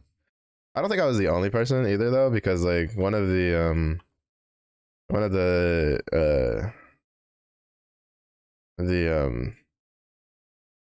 drum majors, the fucking position name was escaping me. Was an alto sax player who I was friends with from the year before, and he had always been annoyed that like the directors were kind of like a little not very like, hey, like do this, like right, like really hard on the students. They were kind of like content to the most degree for like other stuff, and so you never had somebody else to like back them up. So me just running around like screaming at people, like basically being the Gordon Ramsay of the band, like let him also like follow up on it. So it was really funny because then when someone was like, "You can't tell me what to do," he'd walk up and be like, "Fucking do it." As a head drum major, and I'd be like, "Nepotism." Walks away. Like, gee. But yeah, they were a little too lax on letting some things they didn't consider important fly. But when you do marching band in a military high school, that for 2 years, no, 3 years, because I did it from 8th grade through sophomore year. For 3 years, I was so used to like 3 years. We if we showed up at a marching band competition for the 3 years I was there, and years prior, because it was a reputation our school had. It was not a question of who was coming in, who was getting sweepstakes, which basically meant you were the best band at the competition. It was who was coming in second, basically. It was who was coming in second. Like we weren't even that big of a school. We were a 2A school, and we were beating out like 5A schools and stuff like that.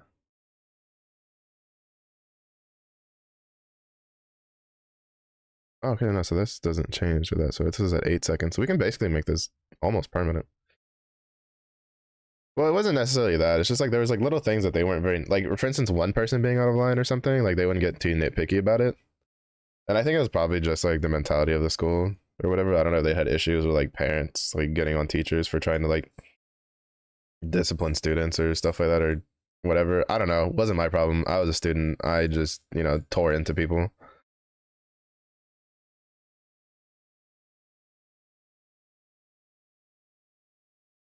Granted, I didn't do it for like no reason either though. And when people did good, I'd be like, nice, good job, high five. Cause like there was what is it? There was one time it was a we had a I think it was also senior year where one of the other shows it was the tenor sax section, which was three of us because we gained a freshman after the other girl had left, and then it was the baritone section, all of us like at the end of a line, and like the baritone section, so like the tenor section, it was like me and my buddy who were both seniors, and then our freshman. There was just three of us, and then the baritones was like the two guys I knew from the previous year, which were a senior and a junior, and then like three freshmen, and I like tore those three freshmen like apart every time because they couldn't stand in a fucking straight line to save their lives either. But it was their first year, so. But I mean, I just treated them the way I was treated at my first year, and I was just like, "Are you stupid? Can you not stand in your spot? Are you dumb? Like, how are you even in marching? Like, get the fuck out of my bed." And at one point, one of them was just like, "You're not even our section leader. You can't say anything." And I look over at their section leader, who's a friend of mine, and he's just like, "Just do what he says." It's just, I was just like, "It looks like I am now, buddies."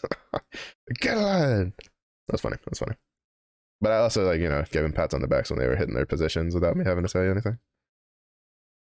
I don't know. It was just the mentality I was cultivated in for 3 years of I don't care what the rest of the band is doing, but if our line like isn't as close to perfection as we can like get it, like that's a problem. What's up, Hour? Welcome in. How's your week going? How did I lose HP today? Alright, then after that, we put 3 points here. We grab this. Then we go here. Then I grab this. And then we go here. Grab some of these.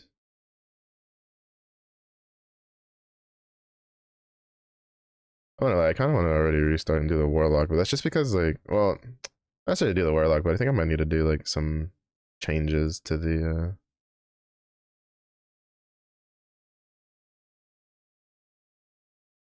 for the build. It's just missing a lot of like AoE from when it gets surrounded.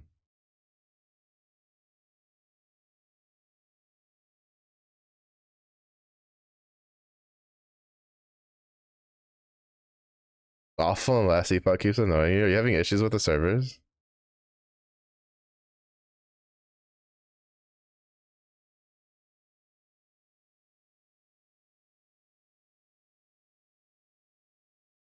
You up in one? I mean, for me, it was whatever. Like I was always like a lazy extrovert, and like I just wouldn't do it. And then when it was just like, wow, I have 2 years to make friends, I like basically every limiter on my attitude just came off, and I just didn't care.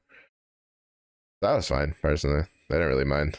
Everybody, the freshmen around me probably didn't like it because they now had a guy who was used to, trying to piss excellence while marching up their butts. So I was just like, fucking get on. Because the point was, it wasn't like a case of, like, I was just yelling at them just to yell at them, right? Like, because you have those people that they can't do it and then they yell at somebody else to do it. And then it's just like, what the fuck? It was just like, well, you're getting yelled at someone who hits their spot every single time. And to be fair, like with marching band, when I say hit their spot, I don't necessarily mean hit your spot perfectly. Because sometimes, well, it's inhuman. Like it's not humanly possible to hit the same spot every single time consistently all the time. So you have to alternate a little bit. And I would like, for instance, if me hitting the spot, like if the entire line didn't hit their spot and me hitting the spot would put me out of position, I would adjust to be in line with everybody else and make it look like a straight line.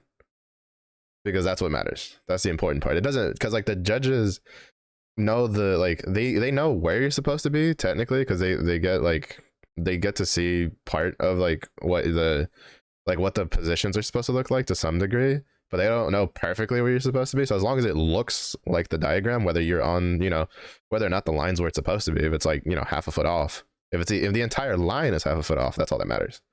If like one person is half a foot off, then that's a glaring problem. So like, if you're getting told by the guy who's always in the line and you're not in the line, you can't really say anything about it. But like I always made sure. And then when someone would call me out, I'd be like, oh shit, where am I? What's happening? What'd I fuck up? Right? Like it wasn't a case of like, I'm infallible, you are fallible, get in it. So a lot of people eventually realized that I wasn't just yelling at them just to yell at them. It was literally that I was just trying to get us all to be in a straight line together. And a lot of people ended up just accepting it.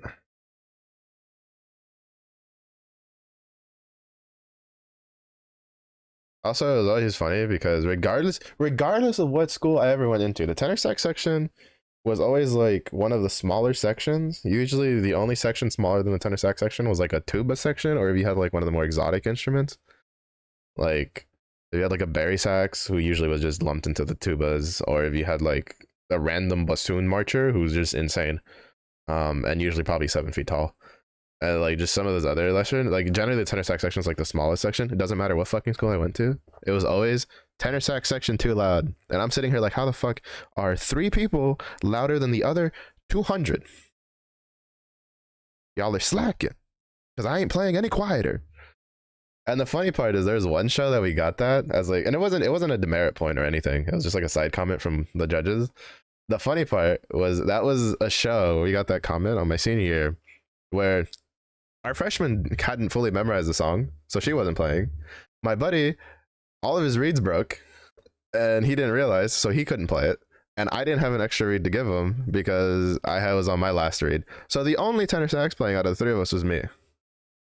And when when he said that, when they were talking about it, everybody just looks at me and is like, "Look, it's not my fault. You all have a tiny lungs. All right, don't look at me like that." If you're gonna play it with your chest. Play it like you mean it. Play it with some feeling. Whiplash, I never went that far. I never went that far. Whiplash is insane. And not even my band director from like the military high school went that far. He got close though, cause like I don't know what it was with that guy that like I don't know, like I was always respectful. I was always just like, yes sir, no sir. I'd try to do the best I could. I was really shit at marching band the first like year. It took me like a full year to even get like basically proficient. And then once things started clicking, I went from being like really shit to being pretty good to being really good. And then But like, I swear he was hard on me for so long because he was trying to make me quit. And then like whenever I got good to the point where he just couldn't pick anything out, he was just like, if he can do it, anybody can do it. And I'd be like, wow, wow. But at the same point, I built up like a level of respect with him because there was one time me and another guy had issues where well, I'm pretty sure he knew about what happened with me because with me, the teacher went out of her way to fail me intentionally, which was really annoying. And then like, but basically, usually if you fail, you have to sit out of the practices because you're not allowed to go to any competitions. Uh, and then so I failed the first like 6 weeks or whatever, and we had like a state competition, and then another senior also failed one of his classes. It was just one class for both of us. We were just not under passing. Uh, and in that school, it was ABCF. Like there was no D in that school. Uh, but like basically, we went from being like marchers to being like assistant drum majors because we were like correcting people's lines and stuff. And one of like the newer kids got snarky and was just like, "You guys failed your classes. You can't tell us what to do." And our band director was like, "Shut up and listen to them." Like for both of us, not just like the senior. He was just like, "You guys shut up and listen to them." Like because we were just going around, we were just telling people, it's like, "Oh hey, you like a little bit to your right, you, to the left," because it's pretty easy to tell if you're looking down a straight line if someone's not in line. And that was one where it was like everybody needs to be that needs to be like razor sharp line. That was really cool.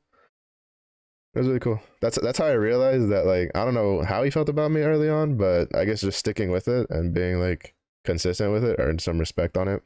Because normally he wouldn't let like anybody correct anything if they were, if he felt like they didn't deserve to be, especially if they had like failed a class. It was pretty cool. Yeah, no, I never went that far. I'd just be like, how can you not stand in a straight line?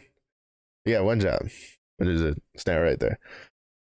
But there's a really easy trick, especially if you're not like the very edge of the line. Because the worst nightmare, the worst position to be in, is if if you have a formation, right, and you're here, and the other formation guy is here, and there's this huge gap in between the two of you, and you two have to be in line. That's the worst, and I had to do that 3 times in my entire like marching band career.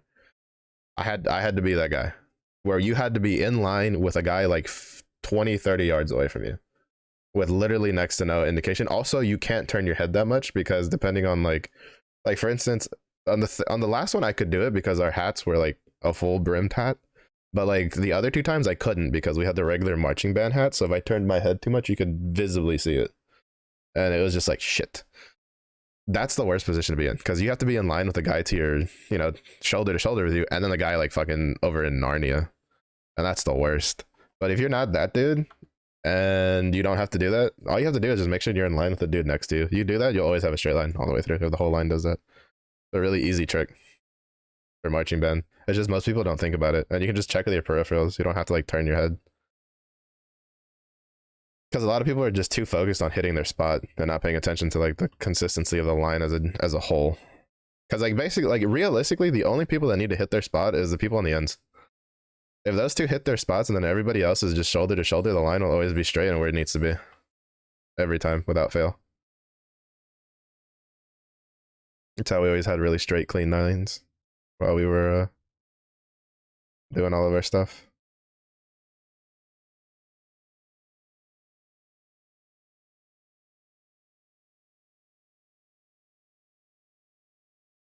Oh, the server like me out there a little bit. I just can't project enough. Goodness, making the Marimo have to do all that extra effort, and then she gets all wilty. Can't believe it. But yeah, I kind of missed the band lifestyle. That was pretty fun.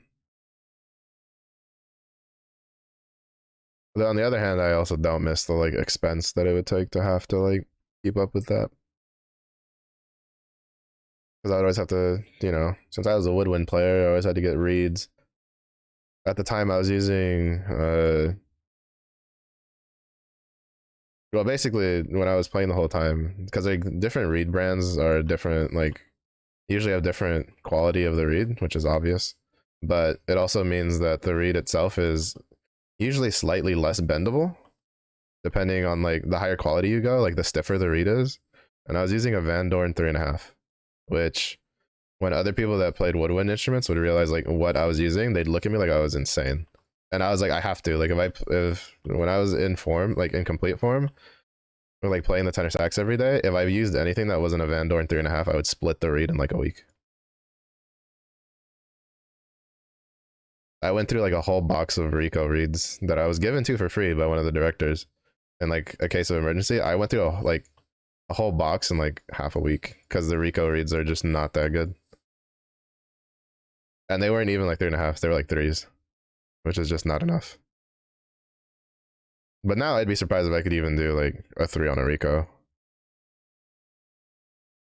Shit, I went through like two reeds in that box through one show because I split the first one, and then by the end of the second one, I was spitting out like reed bits because I had been breaking the edge of the reed that was closest to me to the end, and I was basically brute forcing the rest of the reed to vibrate after the tip was like basically in shambles. No, it's just apparently the way I flick the reed is just too hard for like the other reeds. It's not necessarily a good or bad thing. It's just a like reed when it comes to like reed thickness, it's less of a how good you are and just more like the type of player you are. Like I was someone who flicked my tongue really hard when I played instruments. Like that was just like a natural thing. Like there's other people that use a lot of their like breathing to do it, and I would just use my tongue to cut my breathing off. So I'd be flicking the reed really hard, and so it would like I needed reeds that were durable enough to withstand that, which were the Van Dorns. But the problem is the Van Dorns are really expensive because those are really high quality reeds, but they were worth the price. And they would last me a long time. Like a box would like at minimum, if I didn't like accidentally drop it or something, last me like 2 months usually, if not longer, depending on how often I had to like play seriously.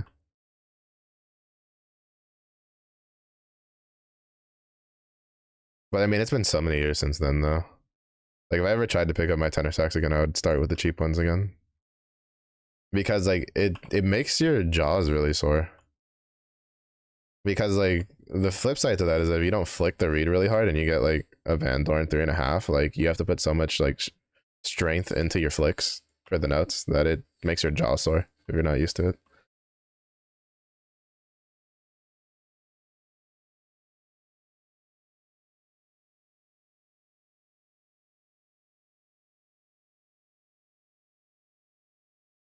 But that's for tenor saxes. I don't know about like alto or like for yeah altos or anything like that. That was for me for tenor saxes. I don't know about clarinets and all those other thingamajigs.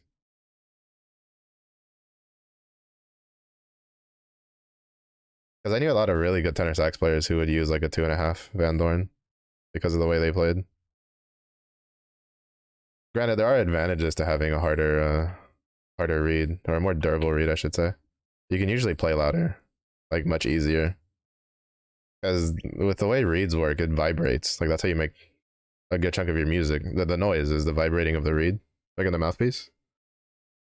So the stronger that reed is, the louder you can go without it breaking. Because that's how I would split it down the middle. Is between flicking and playing really loudly, it'd like split the reed down the middle because it couldn't handle it. So usually for most parts, most players played at least on like a three for Van Dorn. I knew people that play on a 2.5 if it was like a more if it was like a piece that they didn't have to play too loudly on, or they weren't a player that was inclined to play loudly for how they did it. I just always naturally played really loudly on the tenor sax. It's just there wasn't even like a oh I want to be super loud. It's just that was my normal volume on it. And I think part of that was just because I was so used to marching band. Because in marching band, you know, it's you're not in a room, right? You're out on a football field, and you have to fight like the wind and everything in a stadium of people talking to make sure everybody hears you. And so I just got conditioned to play that loudly very quickly.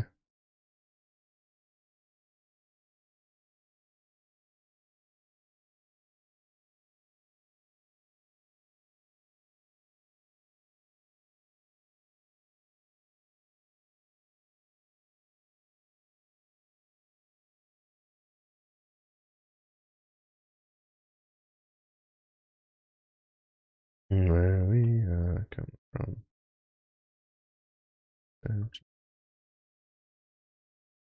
Oh wait, no, right. I got the 3% lightning from that one point that I put in. That was where it came from.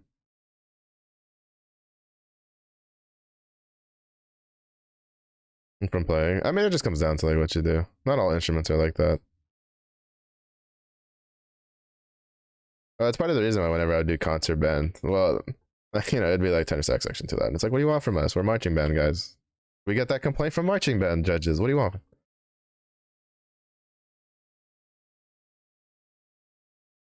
Oh, those are new.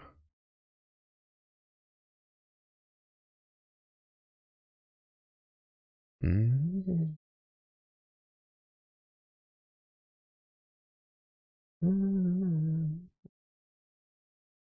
Never been listening.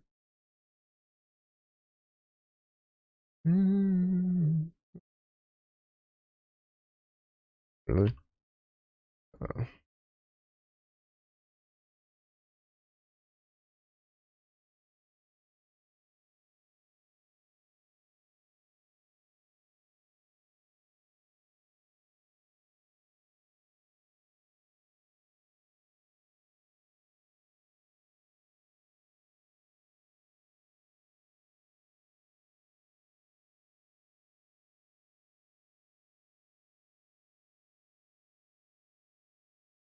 Where we have gone. Love in the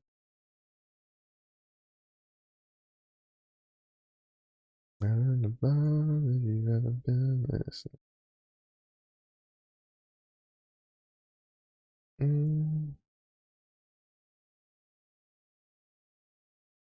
Oh, we got a damage over time one. That's all I cared about.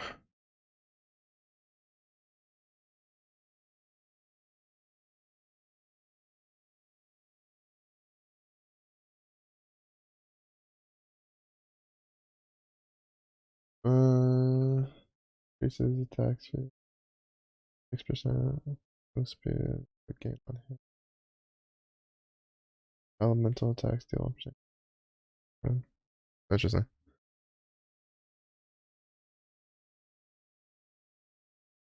Interesting. I'm in calming voice, mostly because I'm not playing TFT or Apex and raging my ass off. Even though for whatever reason, some people think that my rage, like, I don't know, like, I'm pretty ragey, and then people just like, wow, little rage or whatever. But fair, to be fair, I don't let myself get super ragey on stream. It's always funny when people are just like, yeah, Mello gets angry all the time. Like, no, no, I don't. It's just my level of annoyance is like your level of anger.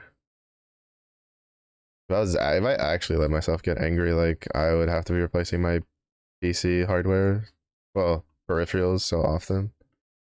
But that should cost money that I do not have, so I don't do it.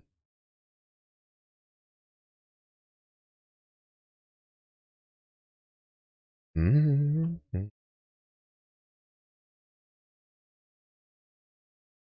But I have to learn to share across the room once. Due to gaming, but that was a long time ago. Chair survived. That was regular folding chair. Threw the chair, pitter patted over, been like, oh shit, is it still usable? And it was like, yep, still works. There's a weird little like, it kind of like wobbled a little bit after, but it was fine. That was fine. That was still perfectly usable. What kind of foldable chair doesn't have a little wobble to it over time, honestly? Have you even actually sat in that chair if that's, if it doesn't have a little wobble at some point? I think not. I think not. Mm-hmm. Mm-hmm.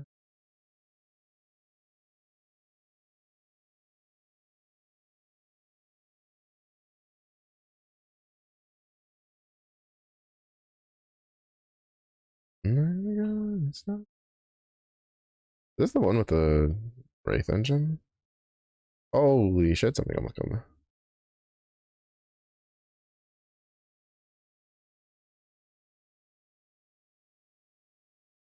Damn. I don't know what's almost killing me on that. I think it has to be because of my physical resistance being low. And I don't have like any dodge or anything like that. What?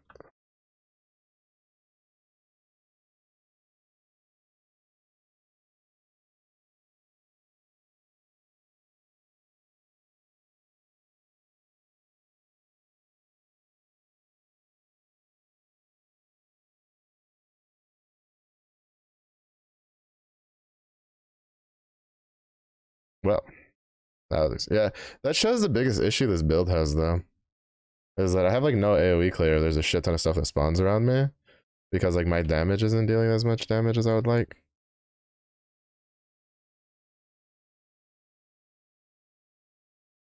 And then I want this.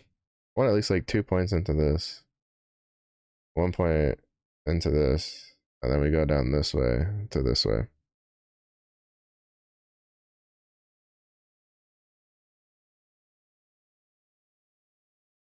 Just still you get upset instead. That's usually an indication if I'm actually like angry about something. But it's also kind of confusing because it also usually means it's an indication if I'm just thinking about something.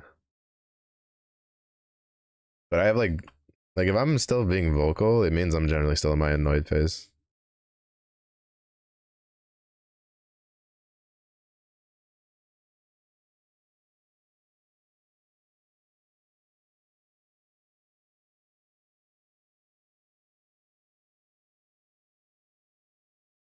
But yes. I like a lot of times, like especially yeah, I think that was the one I could have destroyed the thing. Unless I got rid of that function. So why a lot of times if you watch like stuff where people talk about like dealing with people, right? Like just in general, not necessarily like couples counseling, but just dealing with people is just like usually if there's something you're upset about, it's better to just sit and talk about it like a couple hours later than it is in the moment because a lot of times emotions will be running high and you won't be able to like logically think about things and it just usually makes things worse than it needs to be.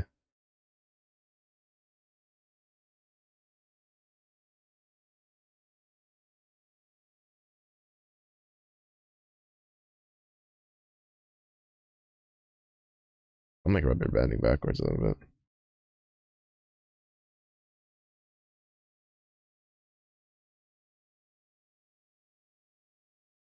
Yeah, that's an indicator. Yeah, that's an indicator that the servers are kind of fucky right now. Starting to rubber band a lot. I might make my next tune just be an offline character. But I'm generally gonna play solo self-found anyway. I don't really plan on playing with people. I don't really think it's a problem if I just make my next character offline.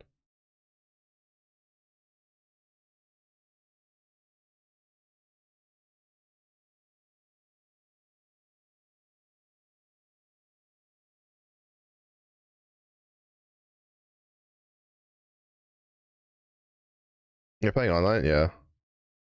Because like when I started this character on online, and since you can't play on the same character offline and online, I didn't want to like restart. But it's starting to like rubber band me pretty bad. Not to mention, well, I'd like to see this build like all the way through. Like I can already kind of tell the shortcomings of it. Might have to. Like, I don't want to, but I'll have to drop the bear. I'm pretty sure, or something else for another attack.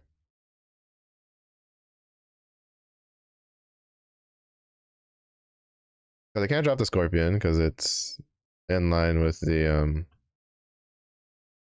serpent strike. I feel like it'd be pretty dumb to drop the mastery skill because I feel like the raptor's just better than the bear.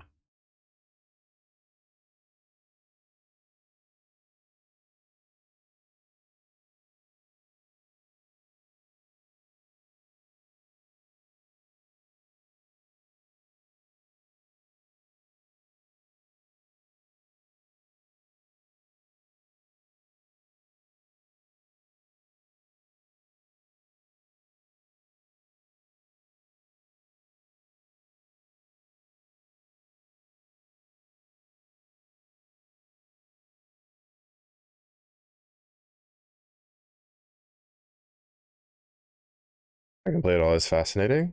I mean, like I've had some hiccups here and there, but it's not been unplayable. It might just be because I'm close to wherever the servers are located. I don't know. I've seen a lot of people in the cities. coming and going and stuff like that. Though it's probably still better just to play offline, just to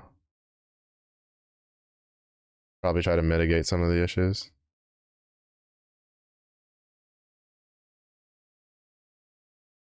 Woo, sheesh.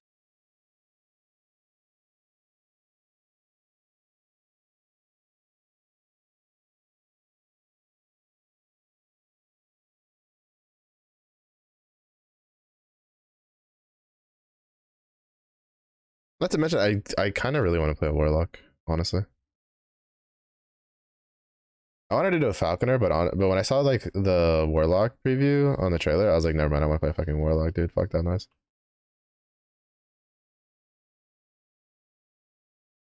Seems so cool.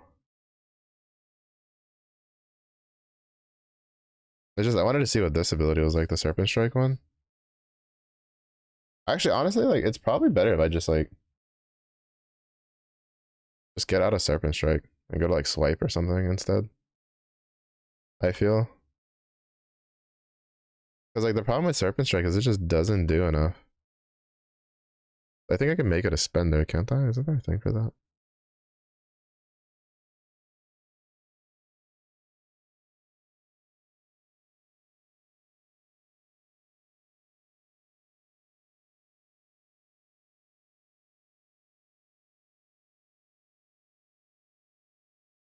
No, I think I was thinking of a different skill.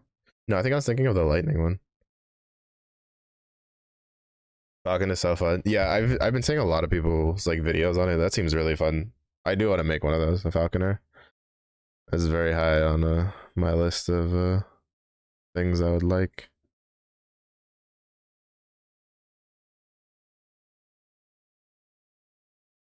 Yeah, I just want to go here to here to here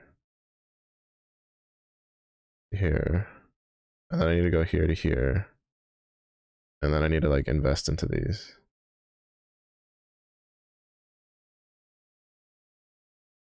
Actually, I should probably like do this next. At least put like 1 point here, 1 point here.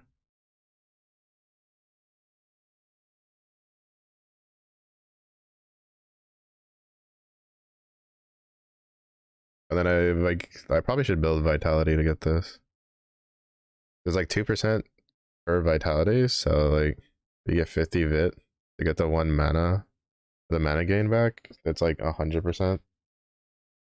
Oh wait, I can do this again. Oh, I didn't realize it's at 2 levels. I'm not used to like these hexagon ones having 2 levels on them. But yeah, the Falcon gameplay seemed really cool from all the previews and stuff.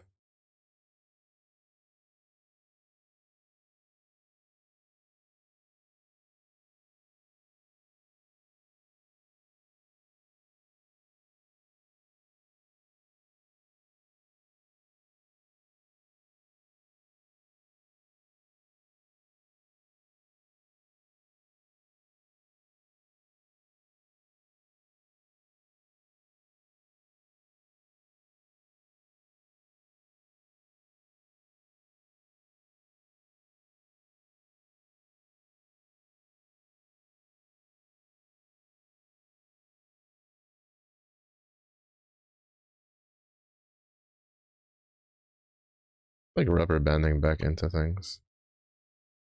Like I'll dodge out of an AoE and then get rubber banded back into, which is mildly annoying because my character isn't all that tanky. And I think it's because of the auto lock on the serpent strike. Actually, no, never mind. It's just rubber banding me around. I didn't even try to attack anything there. It moved me.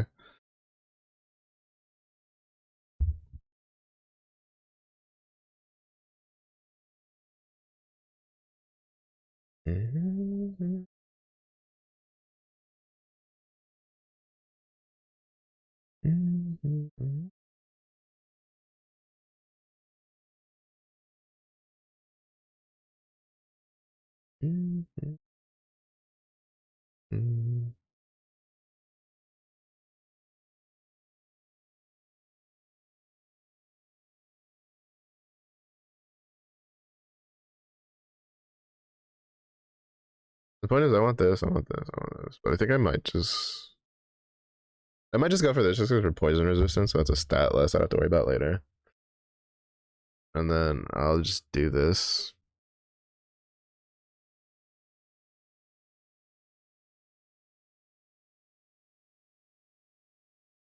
Yeah. Cause it's just, well, I'll probably do like a mix, right? Put like 2 points here into 3 points here, and then put like 4 points here until 1 point here, and then put like 2 points here, and then 3 points here.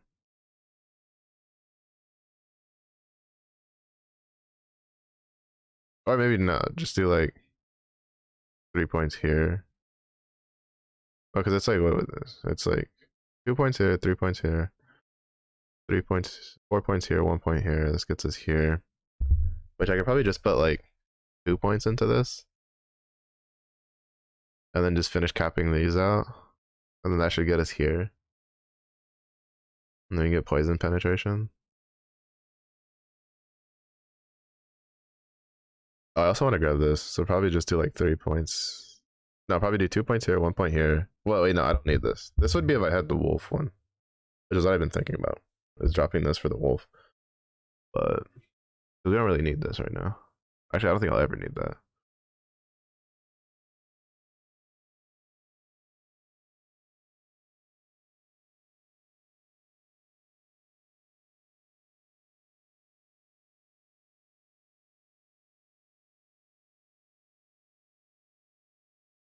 Mm-hmm.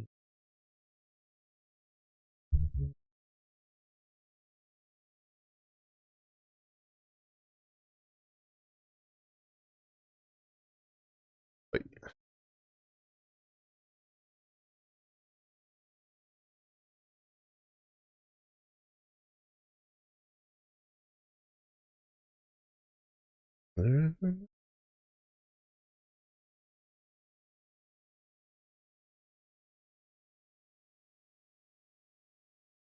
my defenses are so shit though.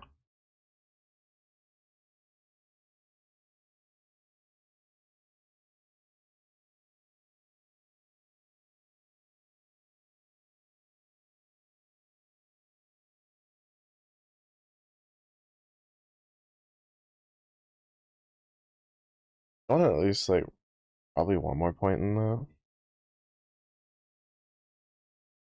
There's only 1 second duration. Or not? What? Poison deals poison damage. Oh no, never mind. That's two different things. Somehow like poison less. Um, so I just want to go into this because this seems pretty good. No, I think I'll probably just go for the baby scorpions instead. For more poison. All the poison. All the time.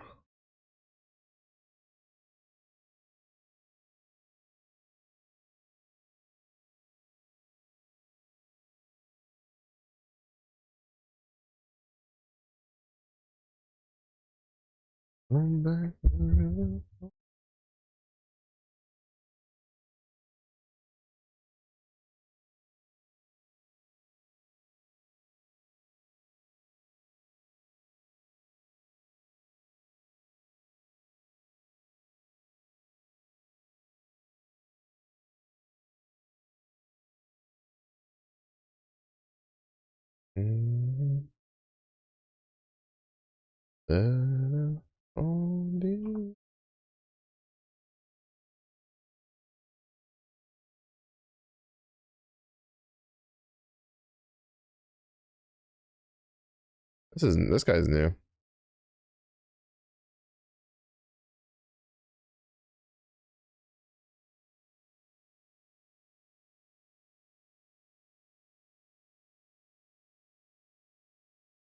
Well, I mean, like it's new him being here. He's not a new model. He's just the bone golem model from the Necro.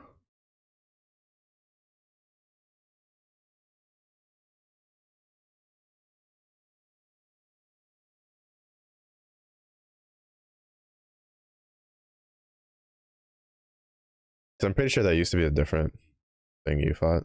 I think it used to be a scorpion actually.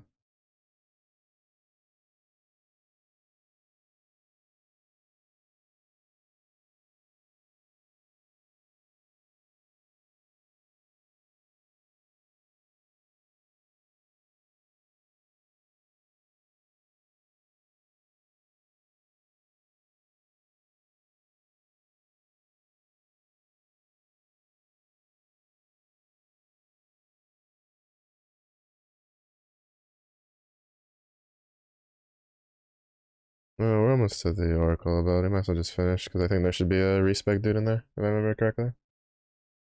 But yeah, I want to do a Warlock. I think I might just. Like, I don't want to, but I think I'm just gonna restart. Because I just wanted to try Serpent Strike, but I'm gonna lie, I'm not overly impressed with it at the moment. But we'll see.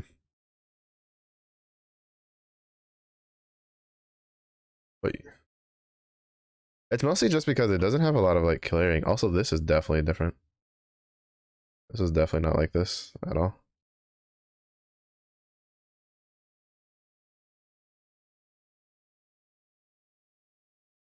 At least from the last time I played.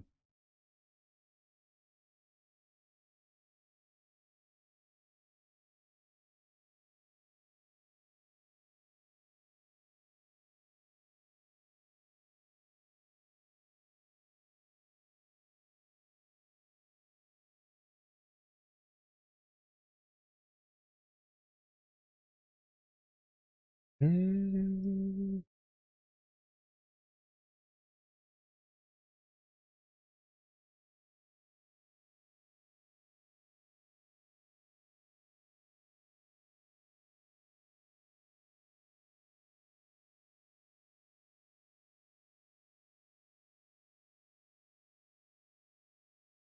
I mean, it's probably the gear, but I just haven't had a better spear drop. Because the problem with Serpent Strike is I have to have a spear.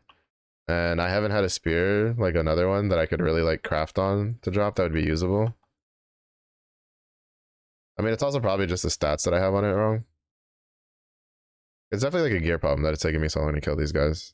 But it's just like I have to focus so much on defensive things so I don't die. That one's definitely a replacement. Finally.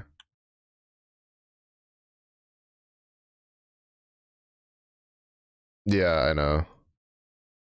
That's the problem. I just wanted to try it because it's the one like skill I haven't used on Primalist. Well, minus the new one, this one, and then the changed Tempest Strike, which is a spender now. What's on this? Oh, like I've been thinking about changing to swapping into this because this one was actually kind of fun to use early on, and then just specking it for like lightning and cold.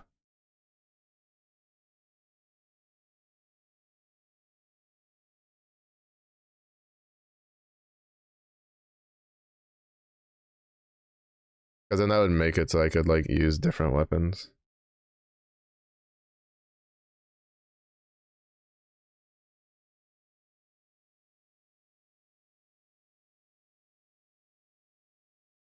Mm-hmm.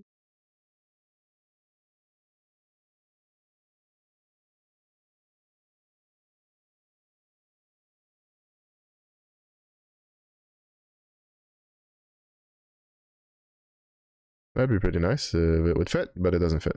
I don't have enough slots unlocked for it right now.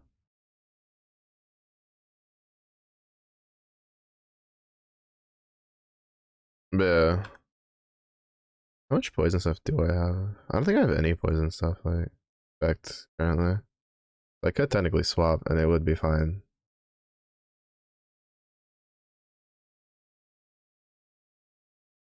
But you know.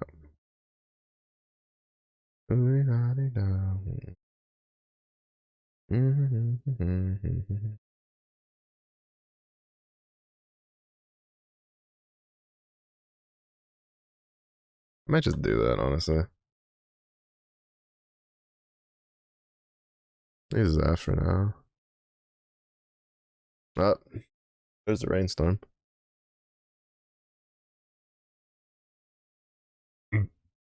Mm.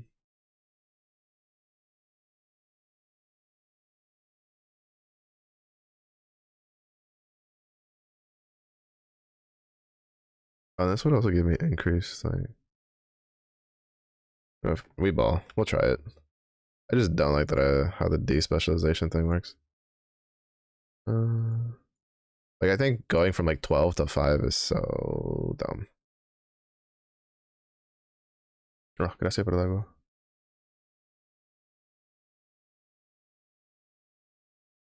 Leffy back on his establishing dominance. Right. That's a physical conversion, which I don't care.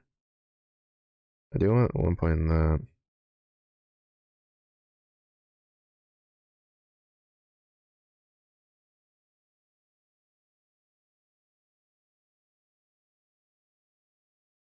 Oh, that'd be pretty good.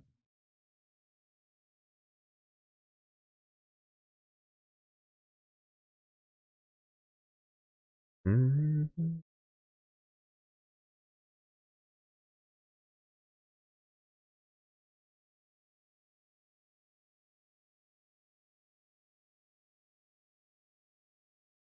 Oh, then this just straight converts it to cold. Hmm.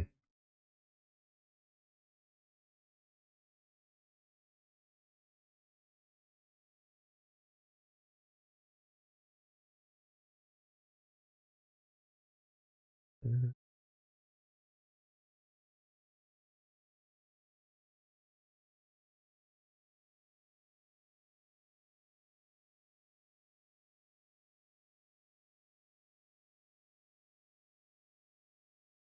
Do I want to cold convert it? I feel like I do. Fuck it. Mm-hmm.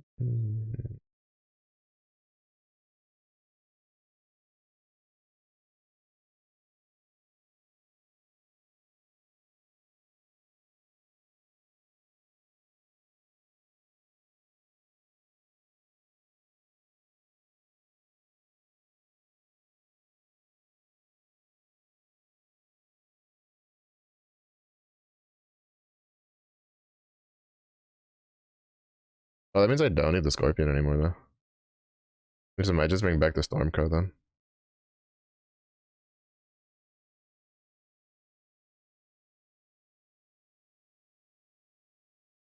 Because I think the Stormcrow I can make it.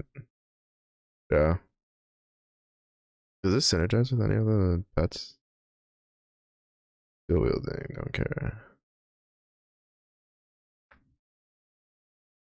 Yeah, very good. Yeah, Stormcrows. Alright, yeah, we do that. Oh, we can bring back the burbs. Yeah, start up the conversation.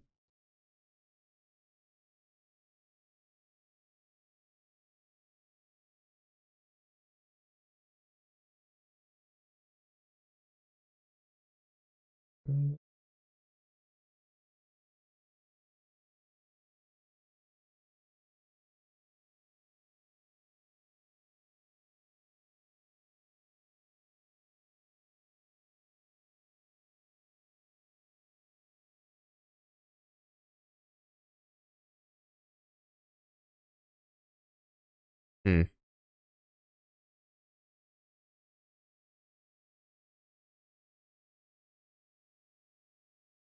none of that. I just want to resupply.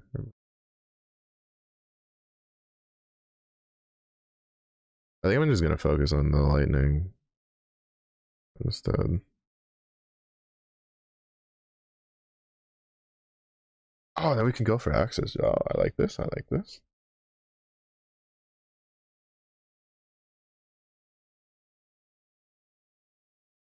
Yeah, and then we can do 2 points into this, and then go here, here. Yeah, yeah. And then from here,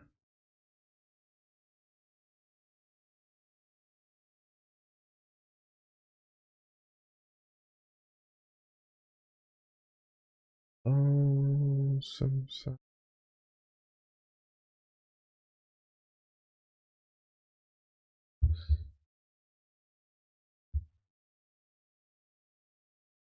Oh, that could be pretty good for.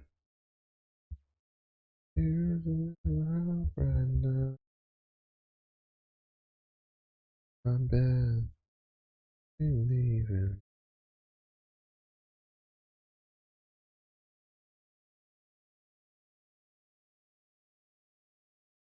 Yeah, I feel like I should just go here to get like good berries, 10 seconds, and then just go here. Yeah, grab this, grab that. Yeah, yeah, we'll do that. Some extra survivability.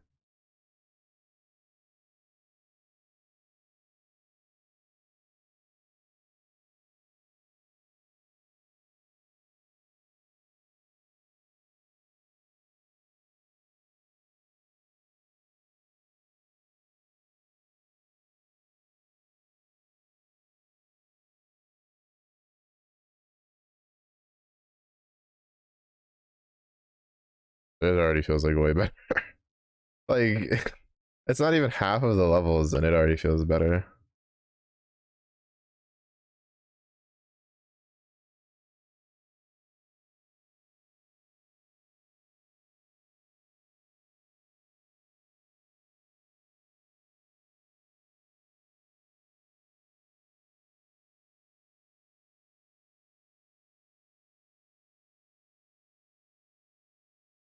I do need to get shock chance stuff up though.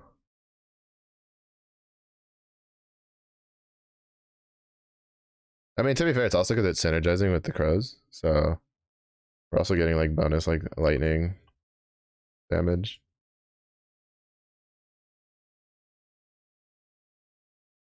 All right, so we're kind of like stuck with axes and maces, but that's fine. But that's still like two rather than just one.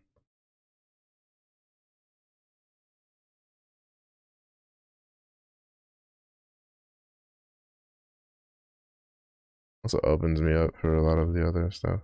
That one's for transformed. I can't use those yet.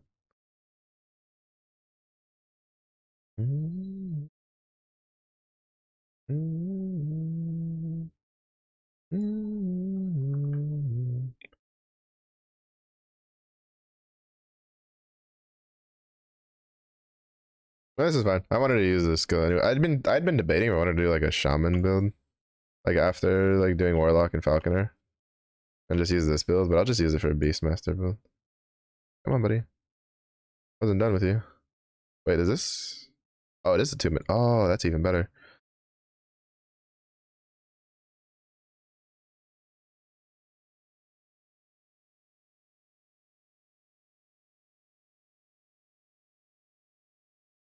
Oh, strength too. Yeah. Okay. Nice. Nice. Even better. Even better.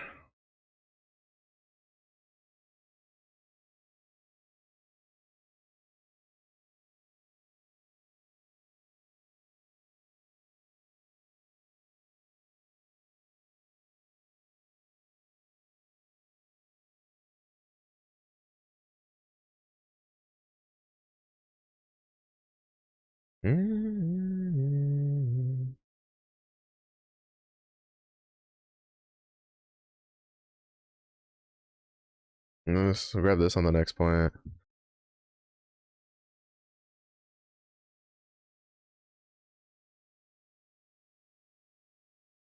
The axe looks, it's so funny to me because like how far he chokes up on the axe, which technically this is proper way of how you hold an axe for this part.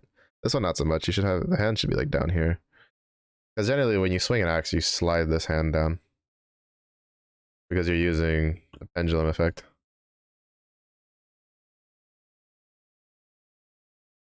So you generally want like the bottom like hand like further towards the end, so it gives you more range to slide. That's off with the. I don't understand people's like being upset over the server. Like this is nothing new at all whatsoever. Like like I understand like maybe you want to do like whatever and you're expecting some kind of like perfect launch, but it's nothing new. Like Path of Exile, every time it fucking updates, half the times like half the players can't play because of the servers. Like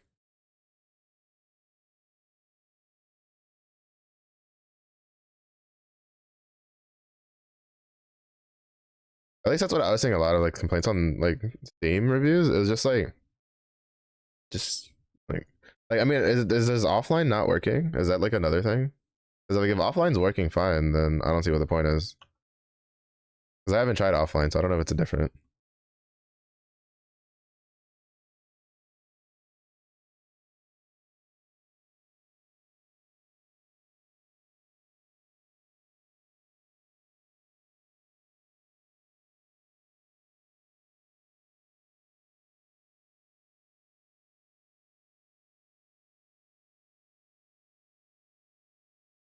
Bro, this game just loves making fun of me. All right.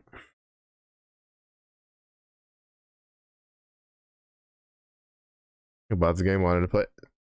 But that's the point though, right? Like, so if offline is much better and offline is working, and your complaints are the state of the server, play an offline.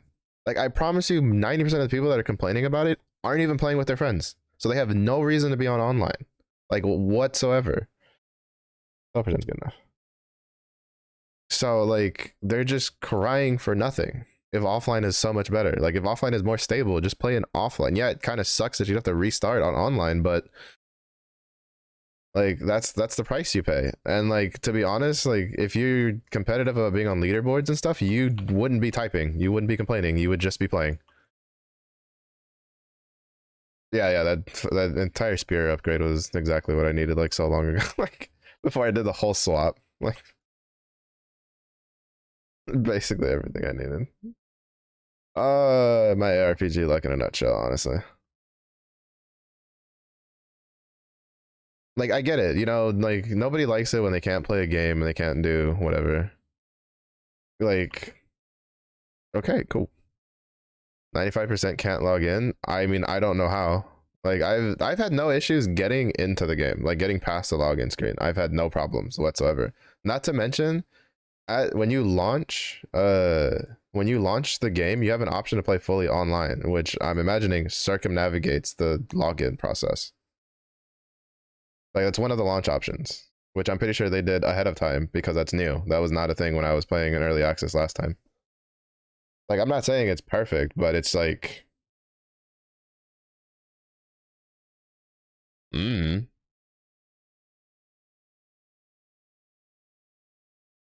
like like I don't know what to say. Like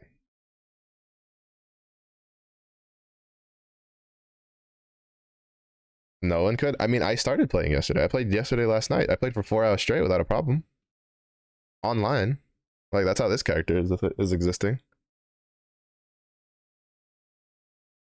Like that's what I don't get.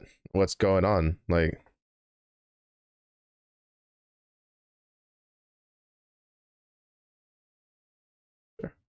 I want this storm going.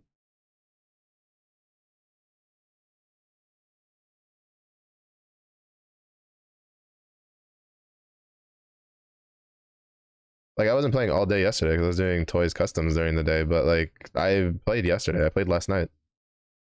So that's why like I'm confused why, like I don't know, like if it was just one time I'd consider myself lucky, but this is my second time playing with no issue with, I mean, issues now. Like I have the ping ponging and stuff like that. That's new. I didn't have that issue last night when I was playing. And I was playing around like, oh, I started at like 9 p.m. Central, which is still really early enough for the rest of the people in the US at least.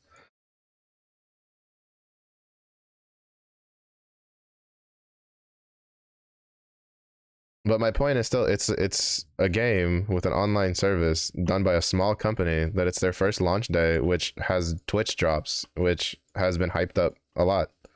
Like there's going to be like issues with the server. Like big game companies that have been doing it for years have this problem. Diablo 4 when it launched, I couldn't make it out of the towns half the time because it just kept rubber banding me into the town. Like that's what I'm saying. This isn't a problem that's exclusive to Last Epoch, so I don't understand like the extreme vitriol about it. Not to mention, you should never plan any days off around a game launch, like especially an online one, especially if it's in the middle of the week. That's usually a really bad idea. Like that's my point of it. This is nothing new. This is not some sort of like outlier. Like this is completely normal for a company of this size to have these problems. When bigger companies have had worse problems.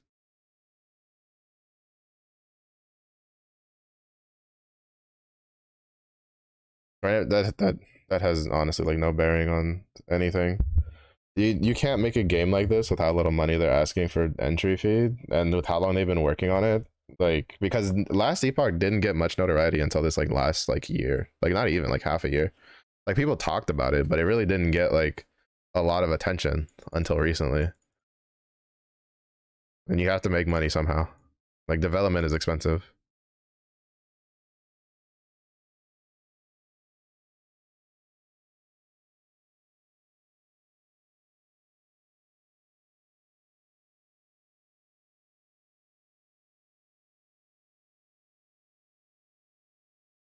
Have the resources? Yes and no, because a lot of this is getting worked in house. I'm telling you, there's plenty of companies that have had more experience launching online games, and they have these same exact problems.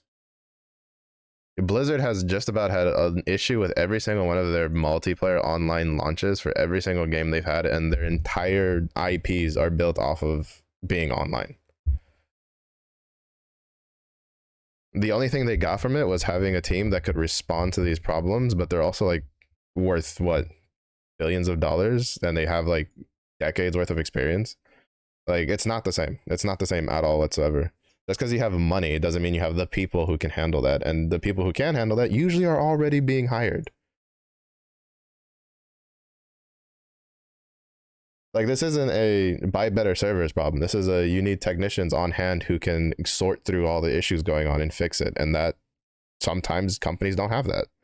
Like I'm not saying it's great. I'm not saying, you know, to give them excuses, but I'm just saying that like it makes no sense to me for this to be such a big issue when this is nothing new with these games. Any game that has some sort of online server attached, like you think I like sitting here watching entering the oracles abode? No, I don't. I wish this was instantaneous like it was in early access. But I understand that games like these are going to have issues at launch. It's always been the case. It's been that way for almost 10 years now. This is nothing new. Like, just saying. Like, for years, this has been issues.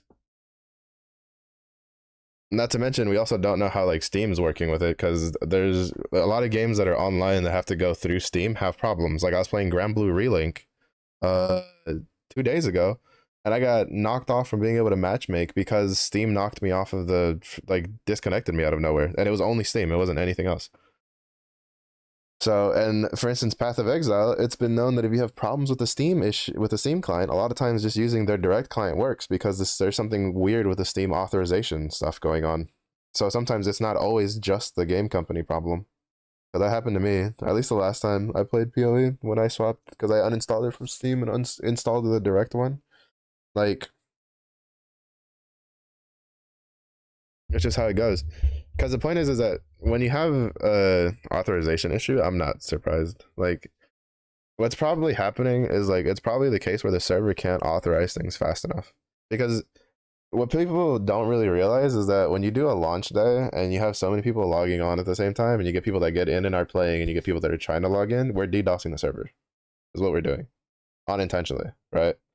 Like we're trying to play, but with the way servers work, is you like a very simple thing is you, right? Like you send information, the server acknowledges that you have talked to it, so it tells you like, hey, we got you.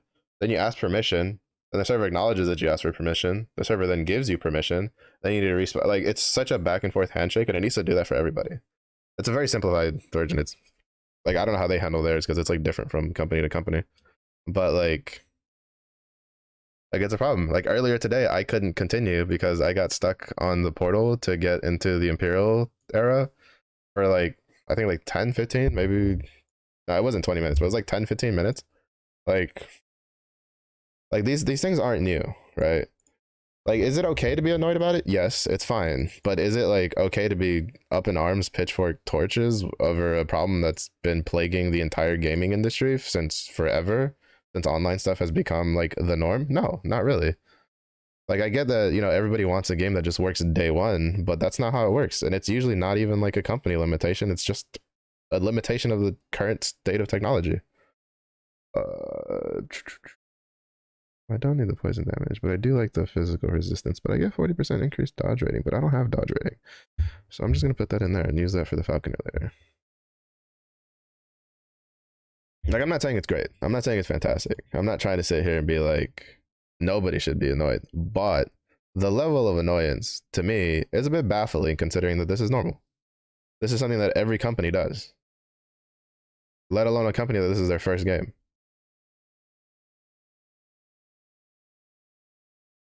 Like, or at least like that I know. I don't know if they worked on other ones, because I don't think they have from how they've been stating and stuff, how they started up.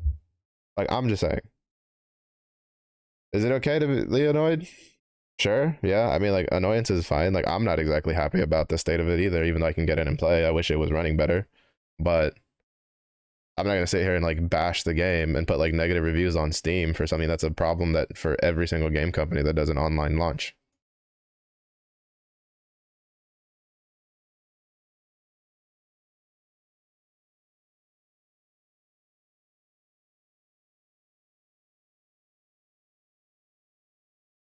Because like for instance, if I couldn't log into Last Epoch, what would I do? Go play something else. Like, trust me, I've been waiting for this game to launch for like 2 years, something like that. I don't remember when I bought early access. It's been a while. I've had the game for a couple years. I've been waiting for day one like forever. I stopped playing the game for like 3 months because I wanted to like be able to enjoy the game fully and not be like burnt out before it launched when they announced the official release date. Like like trust me, I understand the hype for this game, but I just don't understand like I mean it's not even a half finished product. It's just servers. It's just technology. Like they're being hamstrung by the current state of like hardware. Like it's not like the game isn't finished. Well, I mean, I haven't gotten to endgame yet because I'm still leveling. But like like I'm just saying, like we can't call it a half finished product just because we can't log in. It's just servers are like companies that usually go, oh, we have like extra servers ready for the ready for I just didn't have like a thingy that I needed. Ready for launch day. Like multiple servers. And even then that's usually not enough. Ooh, failed to matchmake. Well, you better successfully matchmake.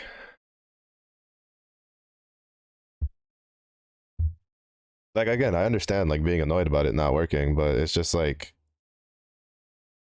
it's a case of just the current state of technology. This is just how it is. It's why like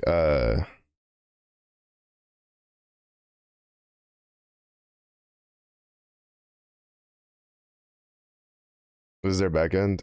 The backend is part of the server thing. Our like authorization and all of that stuff is not handled magically on something else. It's handled by the servers. Like it's handled by their protocols. Like if it's an authorization issue, then what's more than likely happening is that the servers can't manage authorizing every single individual and it's probably prioritizing based on proximity, which is probably in the US, which might be around the central area because that's where my server is located. That it puts me on normally. And I have 28 ms and I can at least get in the game, even though I have load times that take a while. Like, it's just how that kind of stuff works.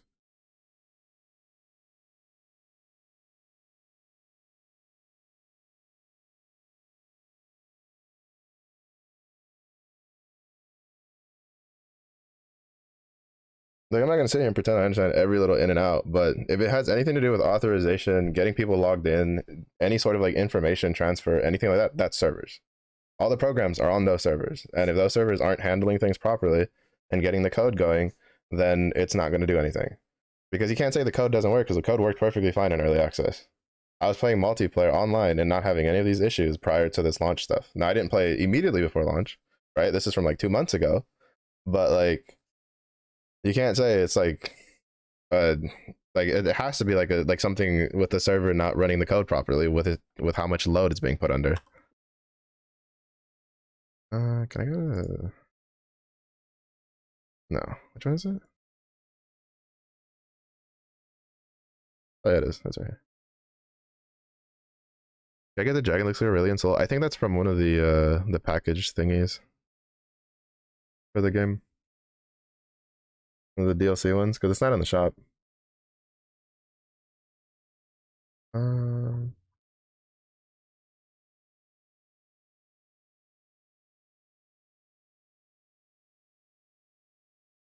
yeah, it's from the Ultimate Edition, and I am not in the purview of tossing another like $30 at this game anytime soon. But yeah, it looks really nice.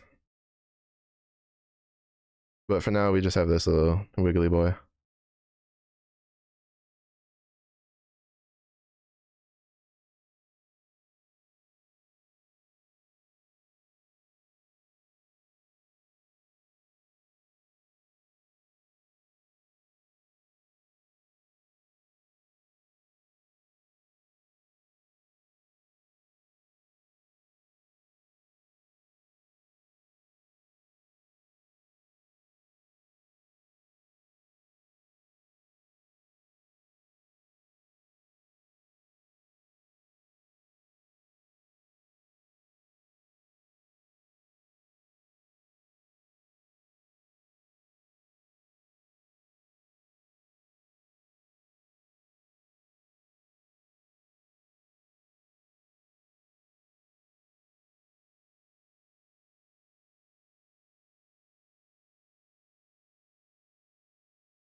I just want to respect my point. I just want to respect that 1 point.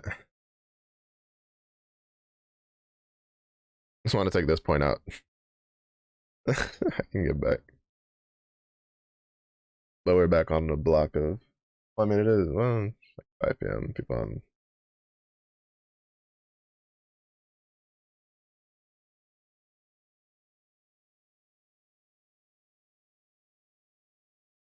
Spinner ready.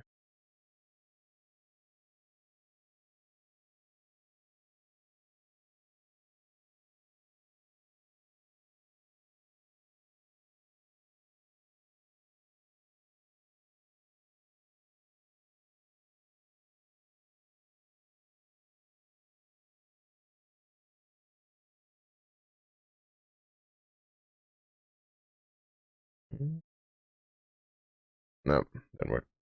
Well, I'll deal with it later. I think the servers are shitting themselves again. Mm-hmm.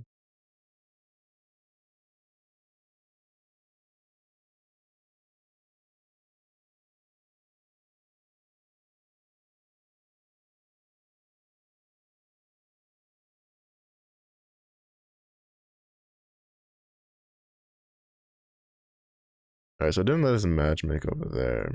It's gonna let us matchmake over here.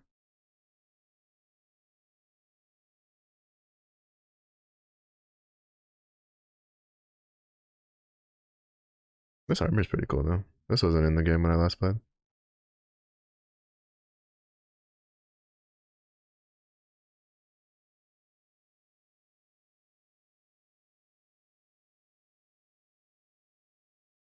Wait, do gloves have their own? They do. Oh, interesting.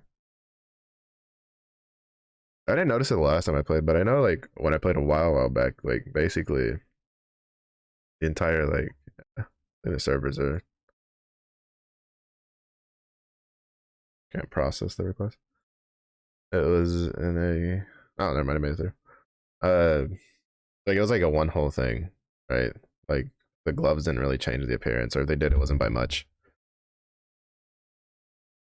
It was all mostly based off of the chest piece. But now the gloves and the boots section up here. Actually, there was some chest piece I remember like equipping that if I tried to put like it would like it just override everything. That was a long time ago though.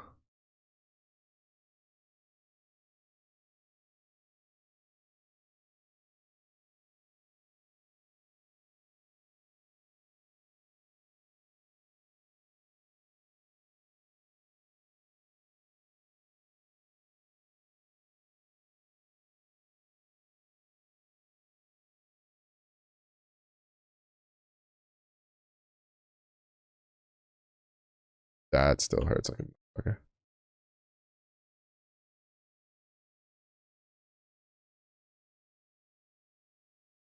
I didn't remember that the halberds are two-handed axes.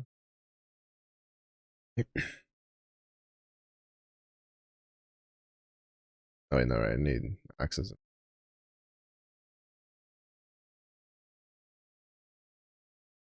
I still can't get over the fact that it gave me like an upgrade I needed that I could have crafted on. Like for Serpent Strike, like after I did the swap. To be fair though, I still think it's like worth it because this axe isn't even tailored for Gathering Storm. It's just a random axe I had that I was like, oh, it's good enough. But I think it has like poison chance on it. Like there's no lightning or anything, and Gathering Storm is still dealing a bunch of damage.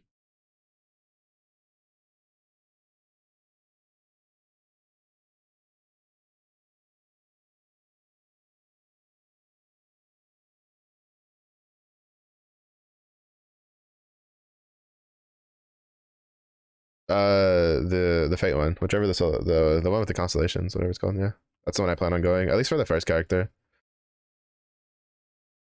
Mostly because I don't usually do the trading stuff anyway. But it kind of, I guess it kind of depends on like I might look into it for Epoch just because like I don't do trading in Path of Exile because I don't like the way it's like set up and how I have to stop what I'm doing to trade. But I haven't really looked into it too deeply for last Epoch. I just know that like about the levels and stuff and how it allows you to, higher level lets you trade different stuff. Holy moly.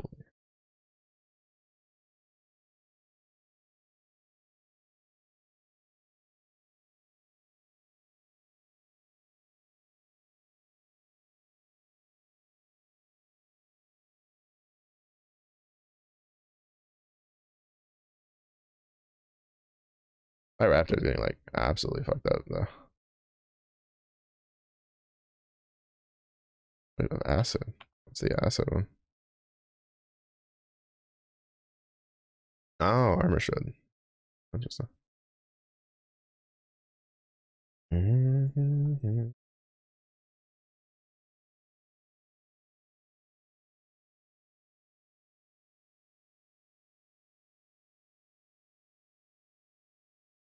To be honest, I probably should have done the swap after fighting the fucking assassin hidden dude fucker, because the pokey range on it would have been nice.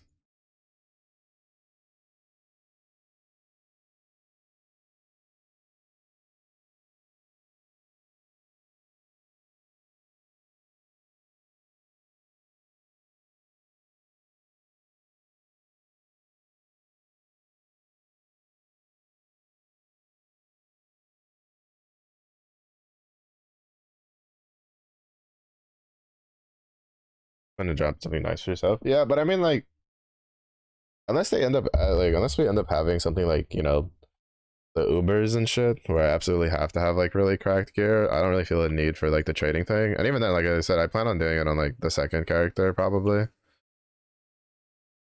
It's just that usually the first character I just prefer to do whatever he finds and then use it to get stuff going.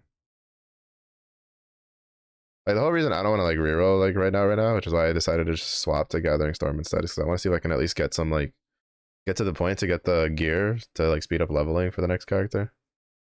But that's gonna take a while to get to. So I would like to be able to like basically put this character in a state where he feels more comfortable doing that stuff.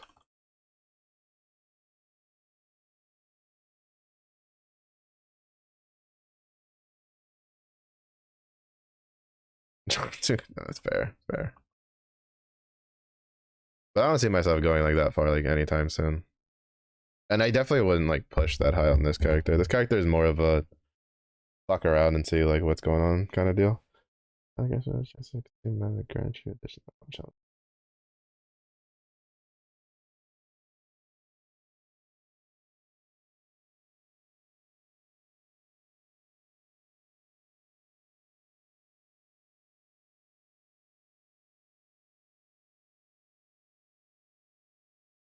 To be honest, I was thinking about doing like the cold conversion, but since this gives us that, I think I'd rather just keep it in lightning because this won't convert that.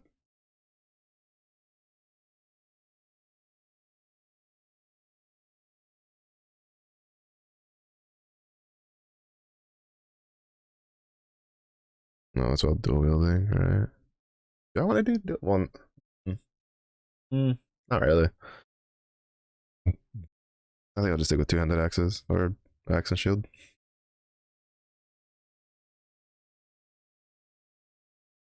And the models are much harder now. Interesting. That'd be interesting to see the changes because I know that they said they did a bunch of balance changes. Because I know that like one of the big complaints, especially for people that played a lot of like PoE, uh, was that there was like nothing really equivalent for or at least like well, what is it? I think it was Quinn was talking about it, which I kind of like was just like, oh, it makes sense. But he was just like, it needs its version. Like, I don't think it would be a bad idea. Like, I like it when game companies like look at what other game companies do and then go, how can we do that, but like our way? Like, I think having something like the fragments, right, that then let you fight some boss that has like its own loot. I don't know what the fuck that is, but I just got instantly deleted. That's definitely because of my physical resistance being like super low. I hate the cast speed for the pets though. It take 3 years. And that is because my physical resistance is absolutely garbage.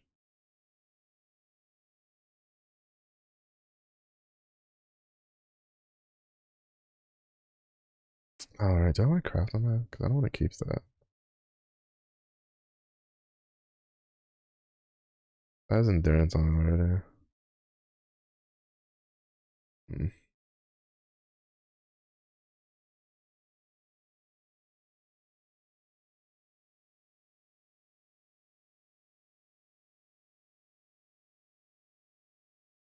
Need stuff with resistance. Thank you.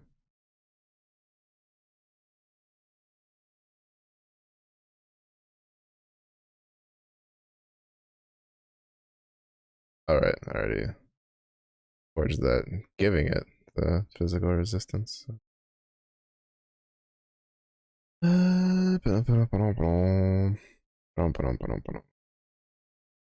need better boots. That is a big one.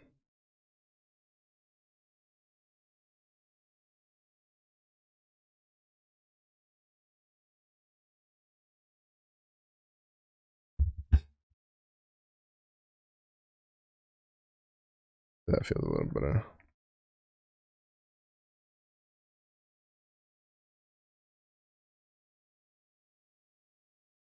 I mean, that was a mix of like, I didn't have enough damage to kill all those things before they killed me. I didn't have enough tankiness to survive all of that to kill.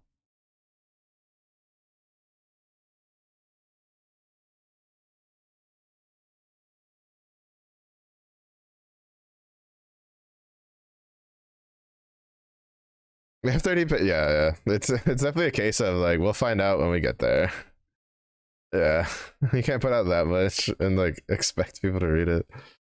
I mean, there's probably like people who just like, they'll do this like the find functions and stuff to look for whatever they care about. But there ain't no way someone's gonna read all those changes, dude. That's insane to me. Even when I was at like my most in like MMO grind, like when I was taking raiding seriously, was like there was a couple times like WoW and Final Fantasy where like put out these long ass fucking patch notes that I like to read through, and I'd probably like just do my best to just like skip quickly to like the most important things that I cared about, and then I'd read a little bit of the extra stuff.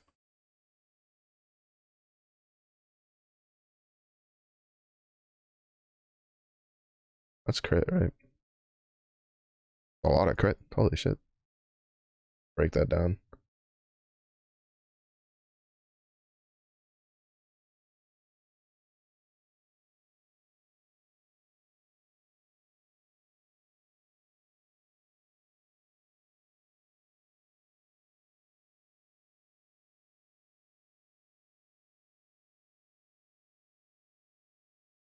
Actually, I don't know how much.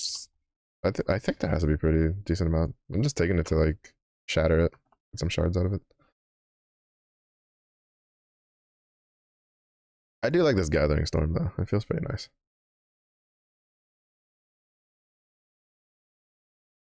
I don't even have a lot of lightning damage stuff yet. It feels really good. It's mostly because like the problem is like I think it would have been cool if they added like a skill point that made it where it like splits the Viper Strike or Serpent Strike thing. It also gets a little hampered by the fact that it needs its only spears and can't even use staffs either, with which would have been kind of interesting.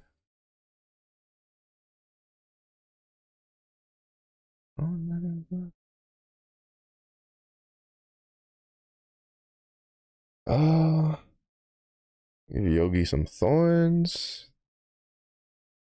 Get this capped out, and then after that, I think I'm just gonna go, yeah, this way.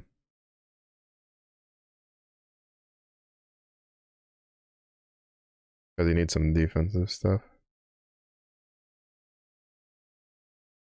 And I want the Screech. Screech would be nice. Raptor has 10 kills in this one. It involves getting 15% more size damage while you're.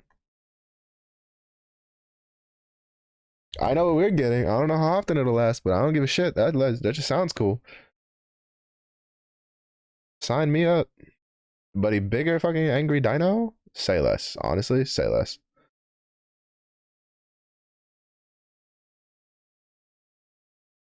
Like, honestly, you had me at the bigger dino.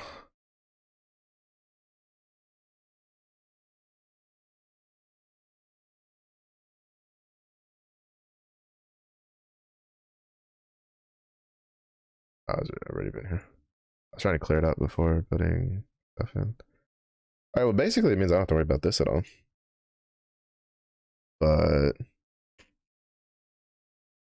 I feel like I should put some points into this. Oh, definitely getting this. Because basically we have to adjust our plans now. Because I was going to go for that. But now I think I'm just going to go for this and probably this. Probably just focus on like aspect of the links and aspect of the shark.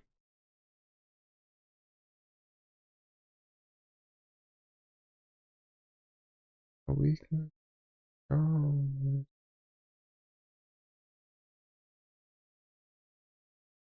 Mm.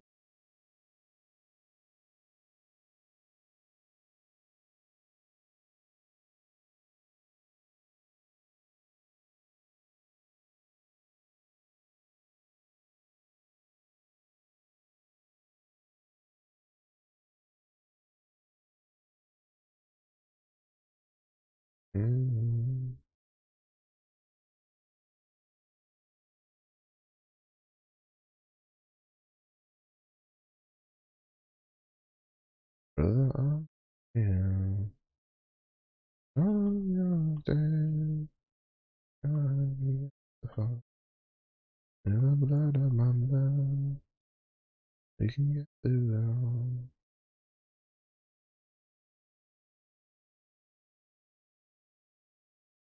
Long live the lightning axe. Long may it rain.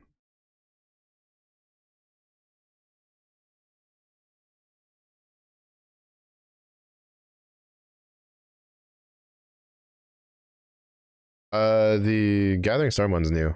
That's they replaced it. They reworked the Tempest Strike. Is the one they reworked. Where now it cycles. I think before it was like completely RNG which one you got, and then you kind of like use the skills to make it cater towards one or the others or block ones off and stuff like that. It was really shit. I tried making it work like 3 times. I just couldn't. It was just so bad. It was just better off going swipe. I don't know what they replaced this one with though, because this one's new. At the very least, this is like completely reworked from whatever used to be here. I don't remember what this ability used to be. Wasn't this one like Tempest Strike or something like that? What was this ability?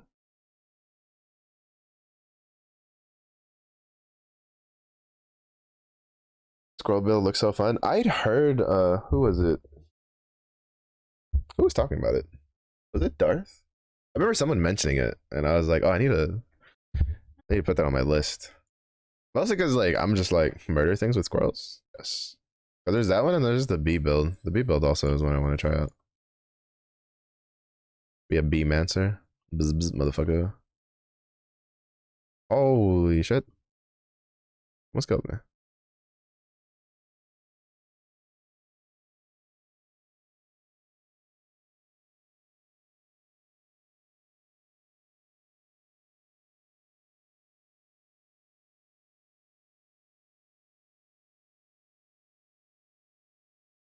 How much is it? Oh, that's a lot. I should shatter that.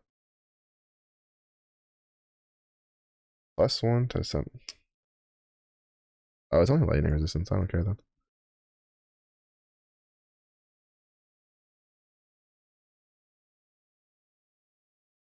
Hmm. Might be able to work with that one.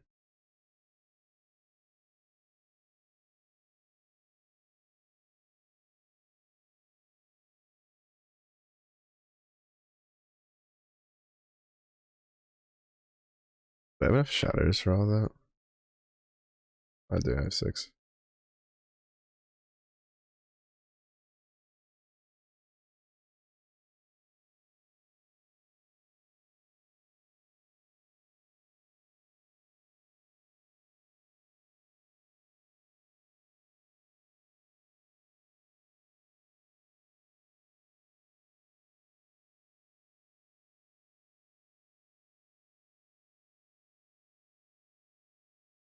Ziz is an item. Not sure he made it popular. I think it might have been. Well, Ziz probably made it popular himself because it's Zizran. But I think like Darth or Rax were also talking about playing the squirrel build like quite a lot. I remember hearing somebody else talk about it.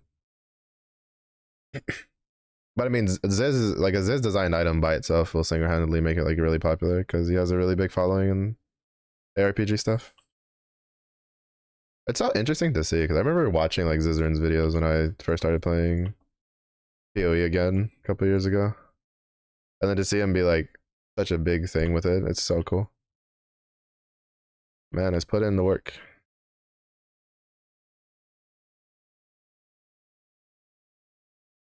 Fucker.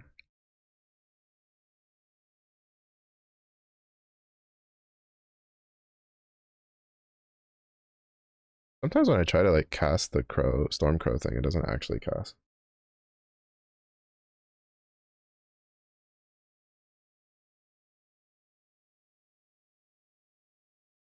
Alright, we almost have this. Oh, it's gonna be so good. Giving my crows chain lightning? Say less. Doesn't the mage have chain lightning? I think I remember trying to fuck around with it at one point.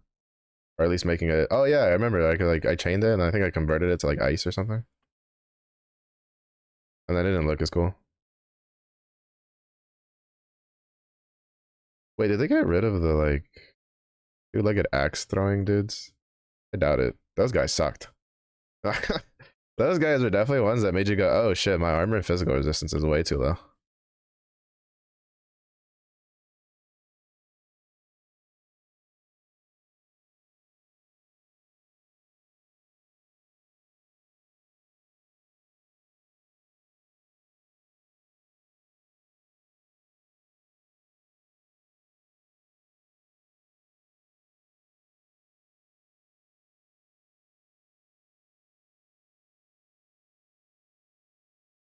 I remember my first ever like go at playing this game. I played a warbear and it was really, really tanky until I ran into those guys. And then those guys just deleted the shit out of my warbear. Because I didn't invest at all in like armor or anything.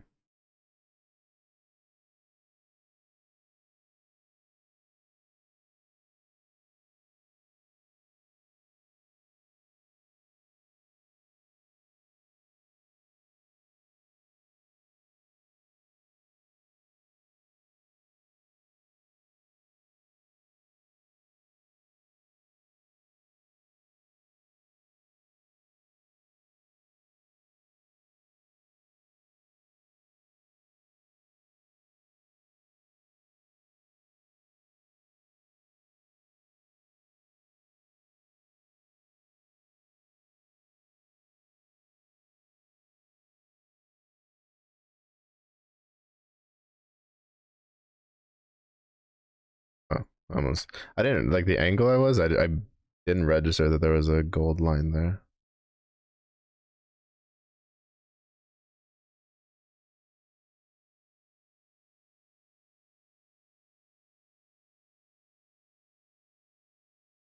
Might craft that one, but I also did just use a bunch of physical resistance on my own stuff. Ah, fuck. I was hoping I could jump over that. Sedge. Oh,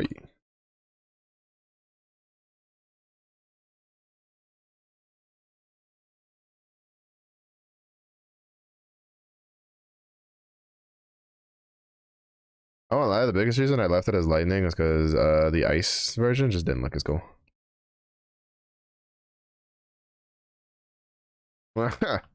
Simple as that. I'm pretty sure the ice version's probably better because of the freeze, but bruh, I don't play ARPGs because I want to min max every little thing. I play ARPGs because I want a ability that I think looks cool. So I will take my Thor lightning.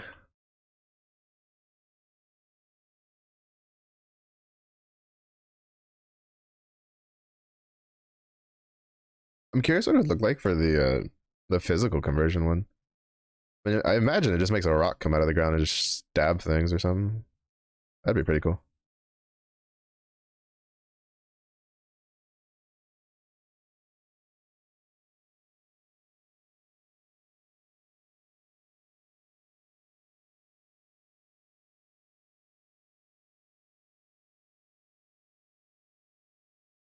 So many effects. Yeah, yeah. Yeah, I noticed those slots on the when I was putting my pet and backpack on. I mean, it's just smart spots to like do MTXs on. Now the question is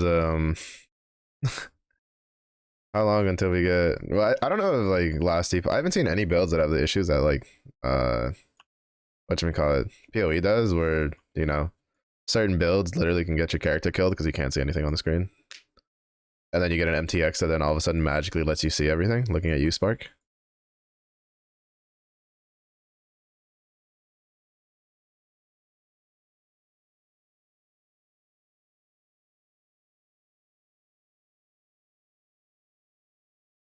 But then again, I haven't really played any over the top builds, and I haven't really looked at too much like information because personally, I didn't want to look at a lot of information for this game.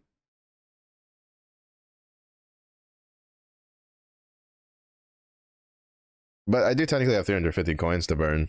It's just I think I'd probably just spend that on like pets and stuff though. Like I'm waiting to see if they'll add like a bear pet to the shop. That was the second thing that made me spend money on PoE. Was for $30 being able to get the cave bear. Worth every fucking penny.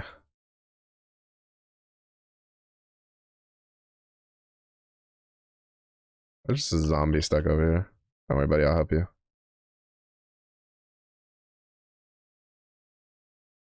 I'm kind of sad the bear doesn't have any like sort of like elemental convert. I swear. Oh wait, no, the saber tooth did. Yeah, that's right. I keep confusing it for the saber tooth.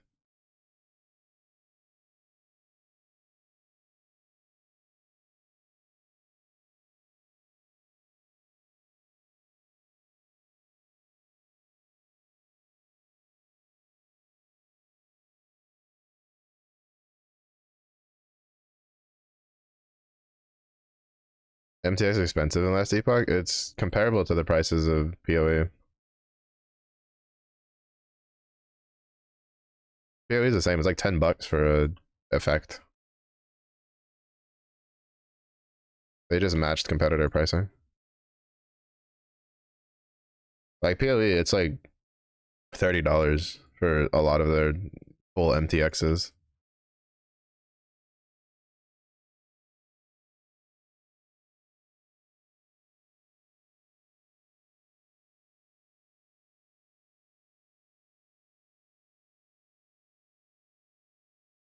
That is one of the downsides to it. Granted, though, I mean, like, a lot of people make the argument that PoE is free, but I counter the argument with that PoE also monetizes its stash tabs, which is arguably pretty important to ARPG players.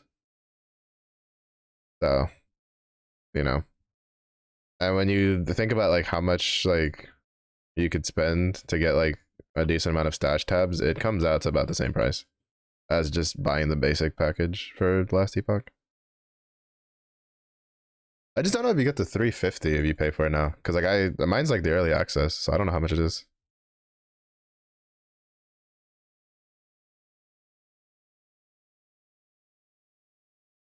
Was that a singularity?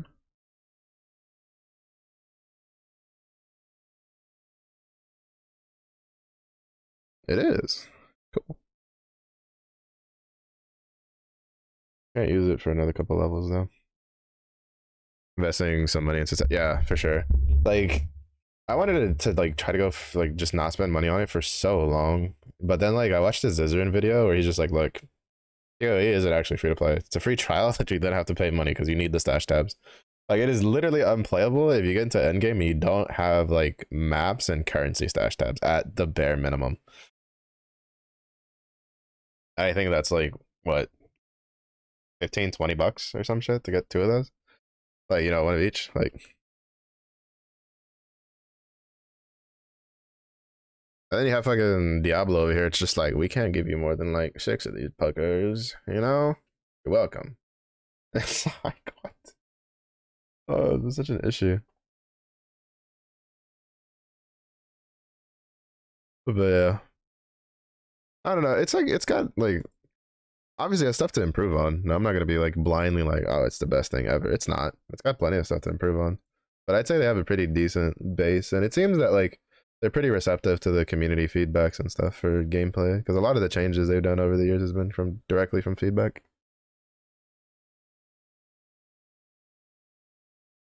But I paid $30 for it like a long time ago, and as long as I don't have to pay to like access any more content in the future for a while at least. Like I don't know if they have any plans. Oh, actually, I don't. I think they've said they don't plan on doing expansion packs, like paid for, right? Like they're planning on doing like the PoE style where it's like seasonal content that probably makes it like added as permanent over time, which is such a smart system. PoE has been so smart with a lot of the things they've done. Like a lot of people don't realize. Like for instance, the skill gem system is it's so like smart. Like they added a system that allows them to come up with like random shit like for skills that they just want to add to the game without having to worry about having to add one for every single class because every class can just use it. Now, obviously, some can use it better than others, but you know, you can still use it. So it means because, like, for instance, if Last Epoch wants to introduce new skills, they basically have to introduce, if it's a base skill, they have to introduce 4 new basic skills. Right? One, two, no, five, one for each. And if it's like a mastery skill, there's no way you're gonna be able to convince players like who play other masteries that, oh, this one getting 5, you know, is, well, I mean, granted, shaman is missing one. I still can't believe that's a thing. But you know, the only way it makes it is if any of these that have like 3, they add like a 4th one, stuff like that. Like,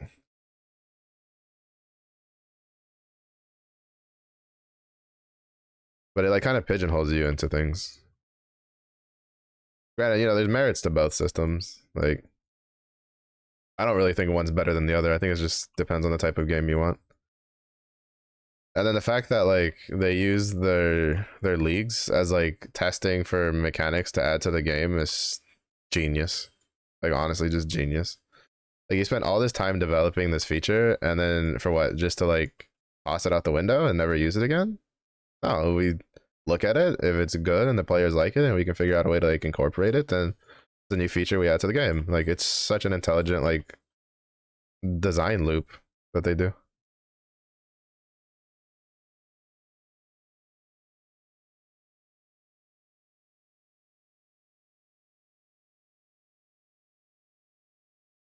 I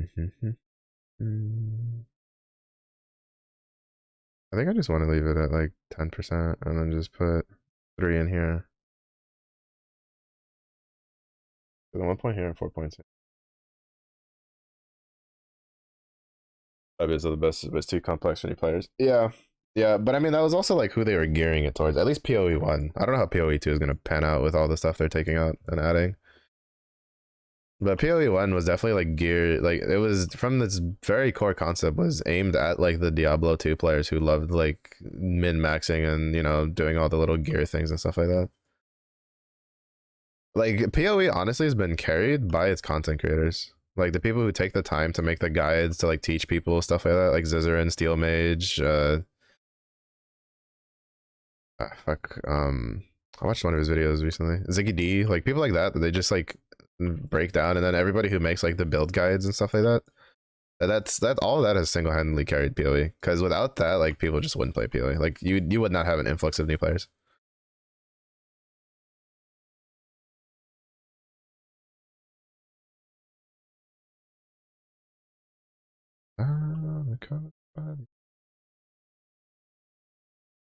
But yeah, definitely. And then you have the opposite problem with D4, which is, I mean, I don't know too much about the gearing because honestly, I haven't taken D4 seriously enough to even attempt to do any of that. Um, but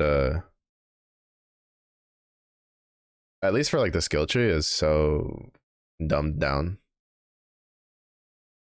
Oh, oh shit, that's cool. He used to be outside. I didn't know. I was gonna say you better open the fuck up. What are you?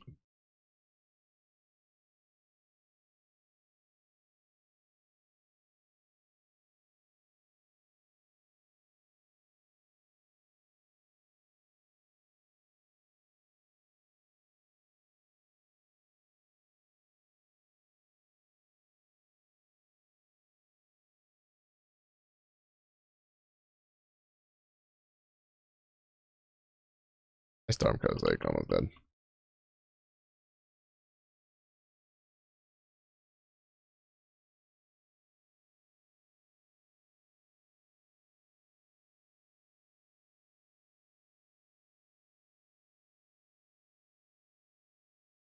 This is just how much more damage this skill does than the Serpent Strike one. That actually deals enough damage to heal me through stuff.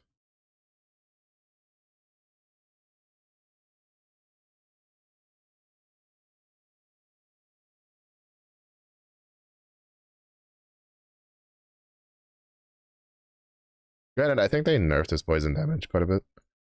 His poison damage used to be, well, he I remember he used to be such a pain in the ass because he would basically constantly spawn poison puddles and stack like 3 of them under you, and then they used to deal so much damage that it would just make you want to cry. I remember there's one time I ran into him, I died, and then I went back and I gave myself like 60% poison. See, I've even lost some because I had like 50% earlier. I gave myself like 60% poison resist, and I still couldn't stand in the puddles. They would just murder me. So could see that change though.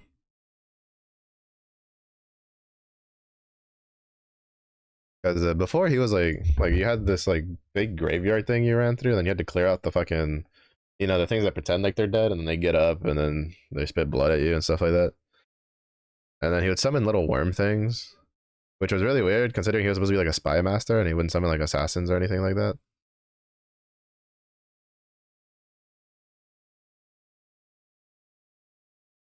Ain't nobody got time to be watching no story. I'll do that on another playthrough. Yeah,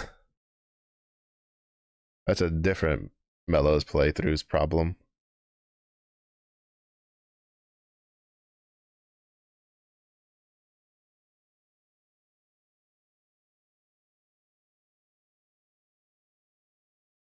I remember when I was thinking her like original like model was using just like a plague doctor like mask or whatever, and then they gave her like an actual unique look.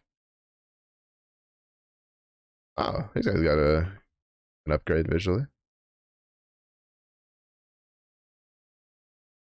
I don't know. That is one of the cool things about when you play a game in early access and they actually like, you know, work on it a lot and they do a bunch of changes and they make it better. Is you get to see the like all the different changes and just be like, oh shit, this looks like this now.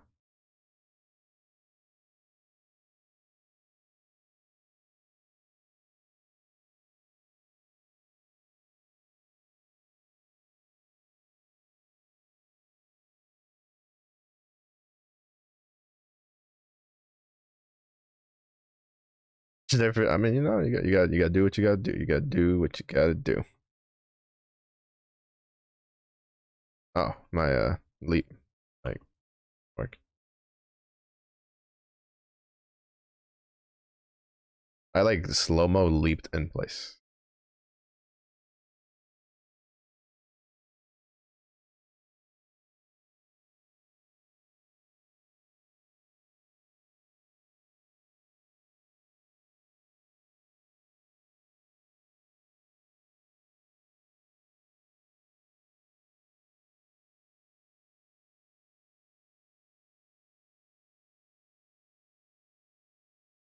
All right, it's a 10. I think it's caught up to its expedited level. I will say, well, I don't really like the fact that when you despecialize the slot, or like they have like the whole like minimum slot thing for the skills. It is nice that like if you do despecialize it or down level it past a certain point. Oh shit, we're in the red now. Uh, it'll like be on an expedited leveling thing, so it gets more levels or more XP faster to get it to catch up. That is kind of nice.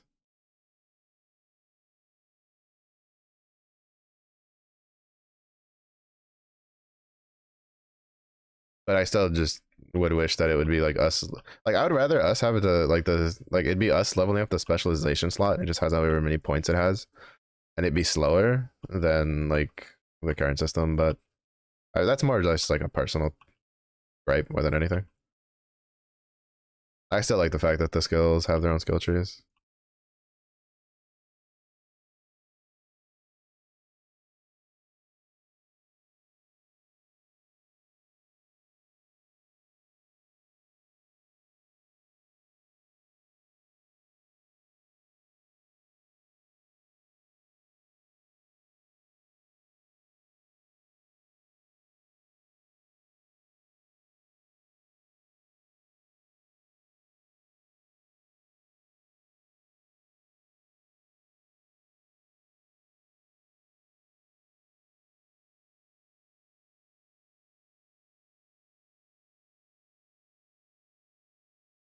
They've introduced parry. I mean, isn't that just a change to deflect? Wasn't deflection like a thing for the rogue tree? Like the shadow dancer one? Or like glancing blow or some shit like that?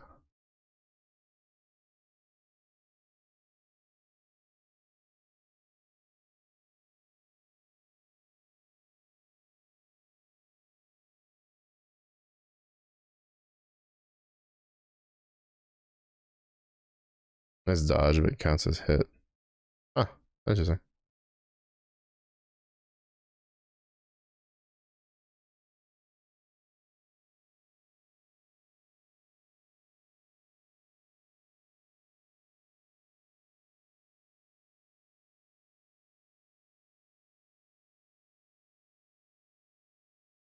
That's actually kind of cool.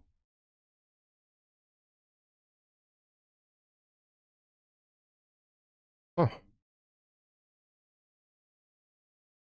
that's actually really cool. I dig that, honestly.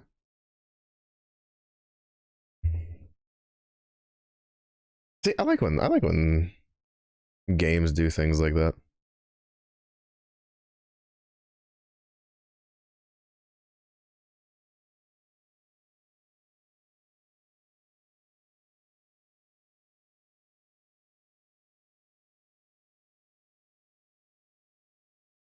Like the added touch where it like does on hit effects without like dealing damage. That's pretty cool.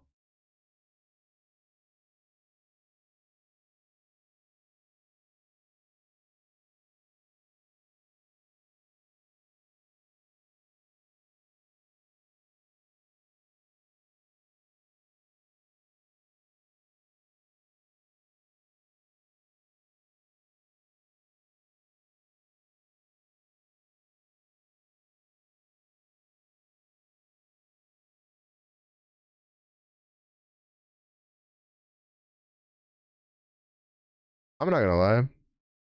Hold up, Raptor, come here.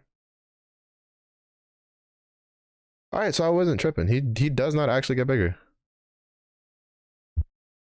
He's supposed to increase in size for 5 seconds. He doesn't. That's all right. I don't give a shit. I just thought it was funny. I thought I was tripping because I don't think my little angry raptor bird thing is getting any bigger than it already is. And I thought that maybe it was just like me not paying enough attention, but no, he just doesn't actually get bigger. I don't really care if he gets bigger or not, to be honest. I really don't. Like, I just find it funny. I'm imagining it's probably just a bug. Because I don't think the size thing has any actual, like, uh, tangible use outside of, like, just body blocking things. And maybe, like, distance that he can hit something. Definitely for, like, getting hit by shit, though.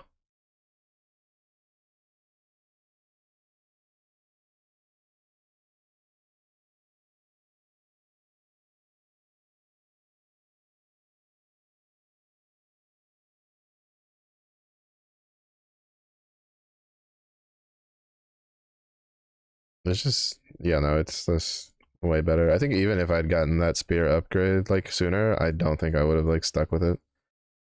Gathering Storm just feels better. And we just got a shock totem, which I can't use yet. Frailty would be nice.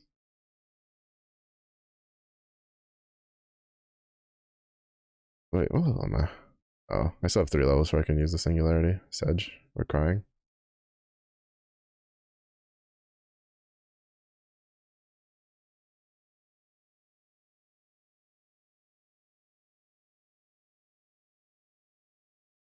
Dimension, I am Thor. I just have to remain to be seen if this. I'm kind of hoping there's like a Mjolnir, like a this version's game of Mjolnir, that can actually be Thor. But if it's like actual Mjolnir, that means it's like a one-handed mace. But I kind of want like two-handed, even though I feel like one-handed and like shield is probably better in the long run. Oh, fuck.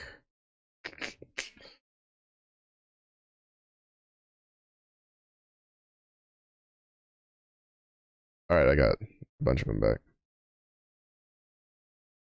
Uh,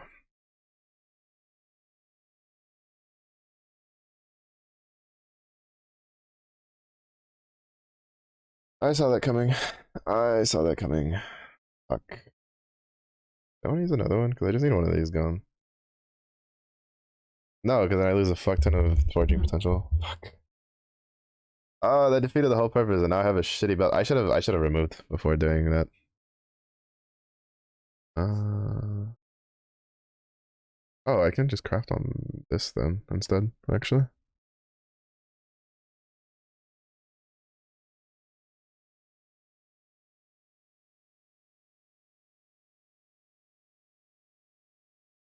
ah, fuck, I consumed everything.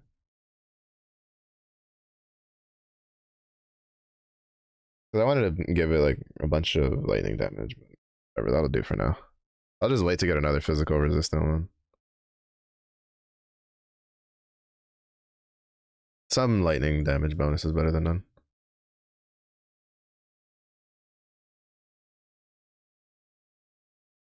Like it's better than the belt that we were using. So, except for the physical resistant loss, that's not better.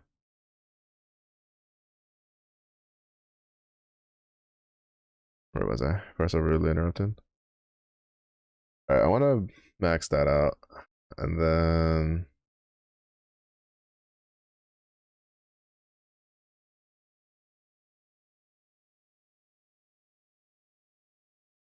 I definitely want this. I want to get that maxed out, and then I kind of want to get like try this out because I feel like this could be pretty good.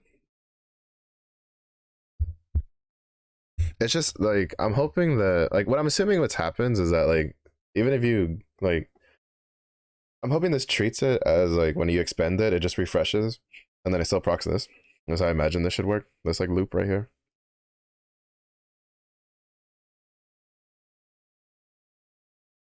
And then obviously we take that for crit, and then I go for like attack speed into lightning pen. Oh, that's really nice. Definitely get that.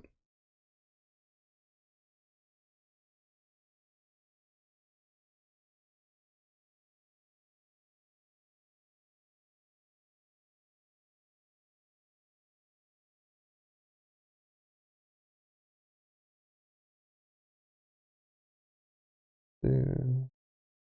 Oh, I can. Oh well, no.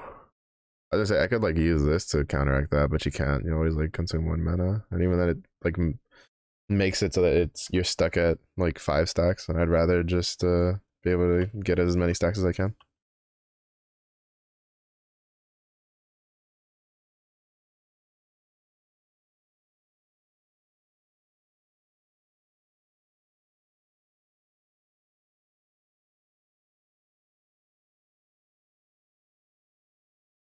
Hi. Hi. Mm, mm. Did you get the nummies? Nah, I haven't nummies yet. I was just outside with Lee. Uh, It's nice out today. that's good. Mm, mm. I think he scratched his eye or something though, 'cause now it's bothering him a lot. Hmm. No, Popeyes. Gonna be okay. Sorry, I can't fix it. Silly doggos with their Mm, scritchy scratches. Hopefully it's just something that's just bothering him a little bit. it seems to be pretty decently irritated. Hmm. Ugh.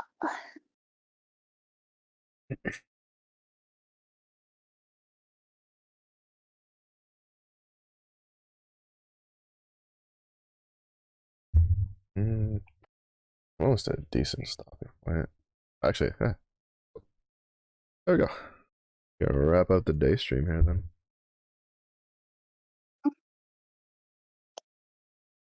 Ah, that's it. We did a decent amount of progress. Almost to, let's see. Over here we have 1, 2, 3. 4, 5, 6 more zones until we hit like the second half of the story. Mm-hmm. Oh, right.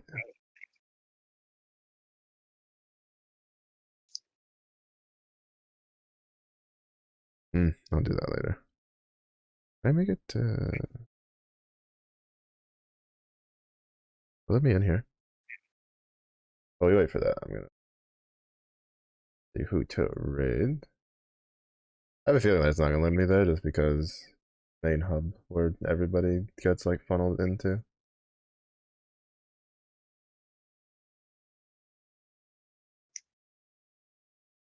Do, do, do, do, do, do. Mm, mm. Mm, mm, mm. Oh, we never had a Haitian. I've done in a long time. I never knew. Got a lot of, yeah, it's not gonna let me. Yeah, we're gonna say hi to Haitian. They're playing the APEP.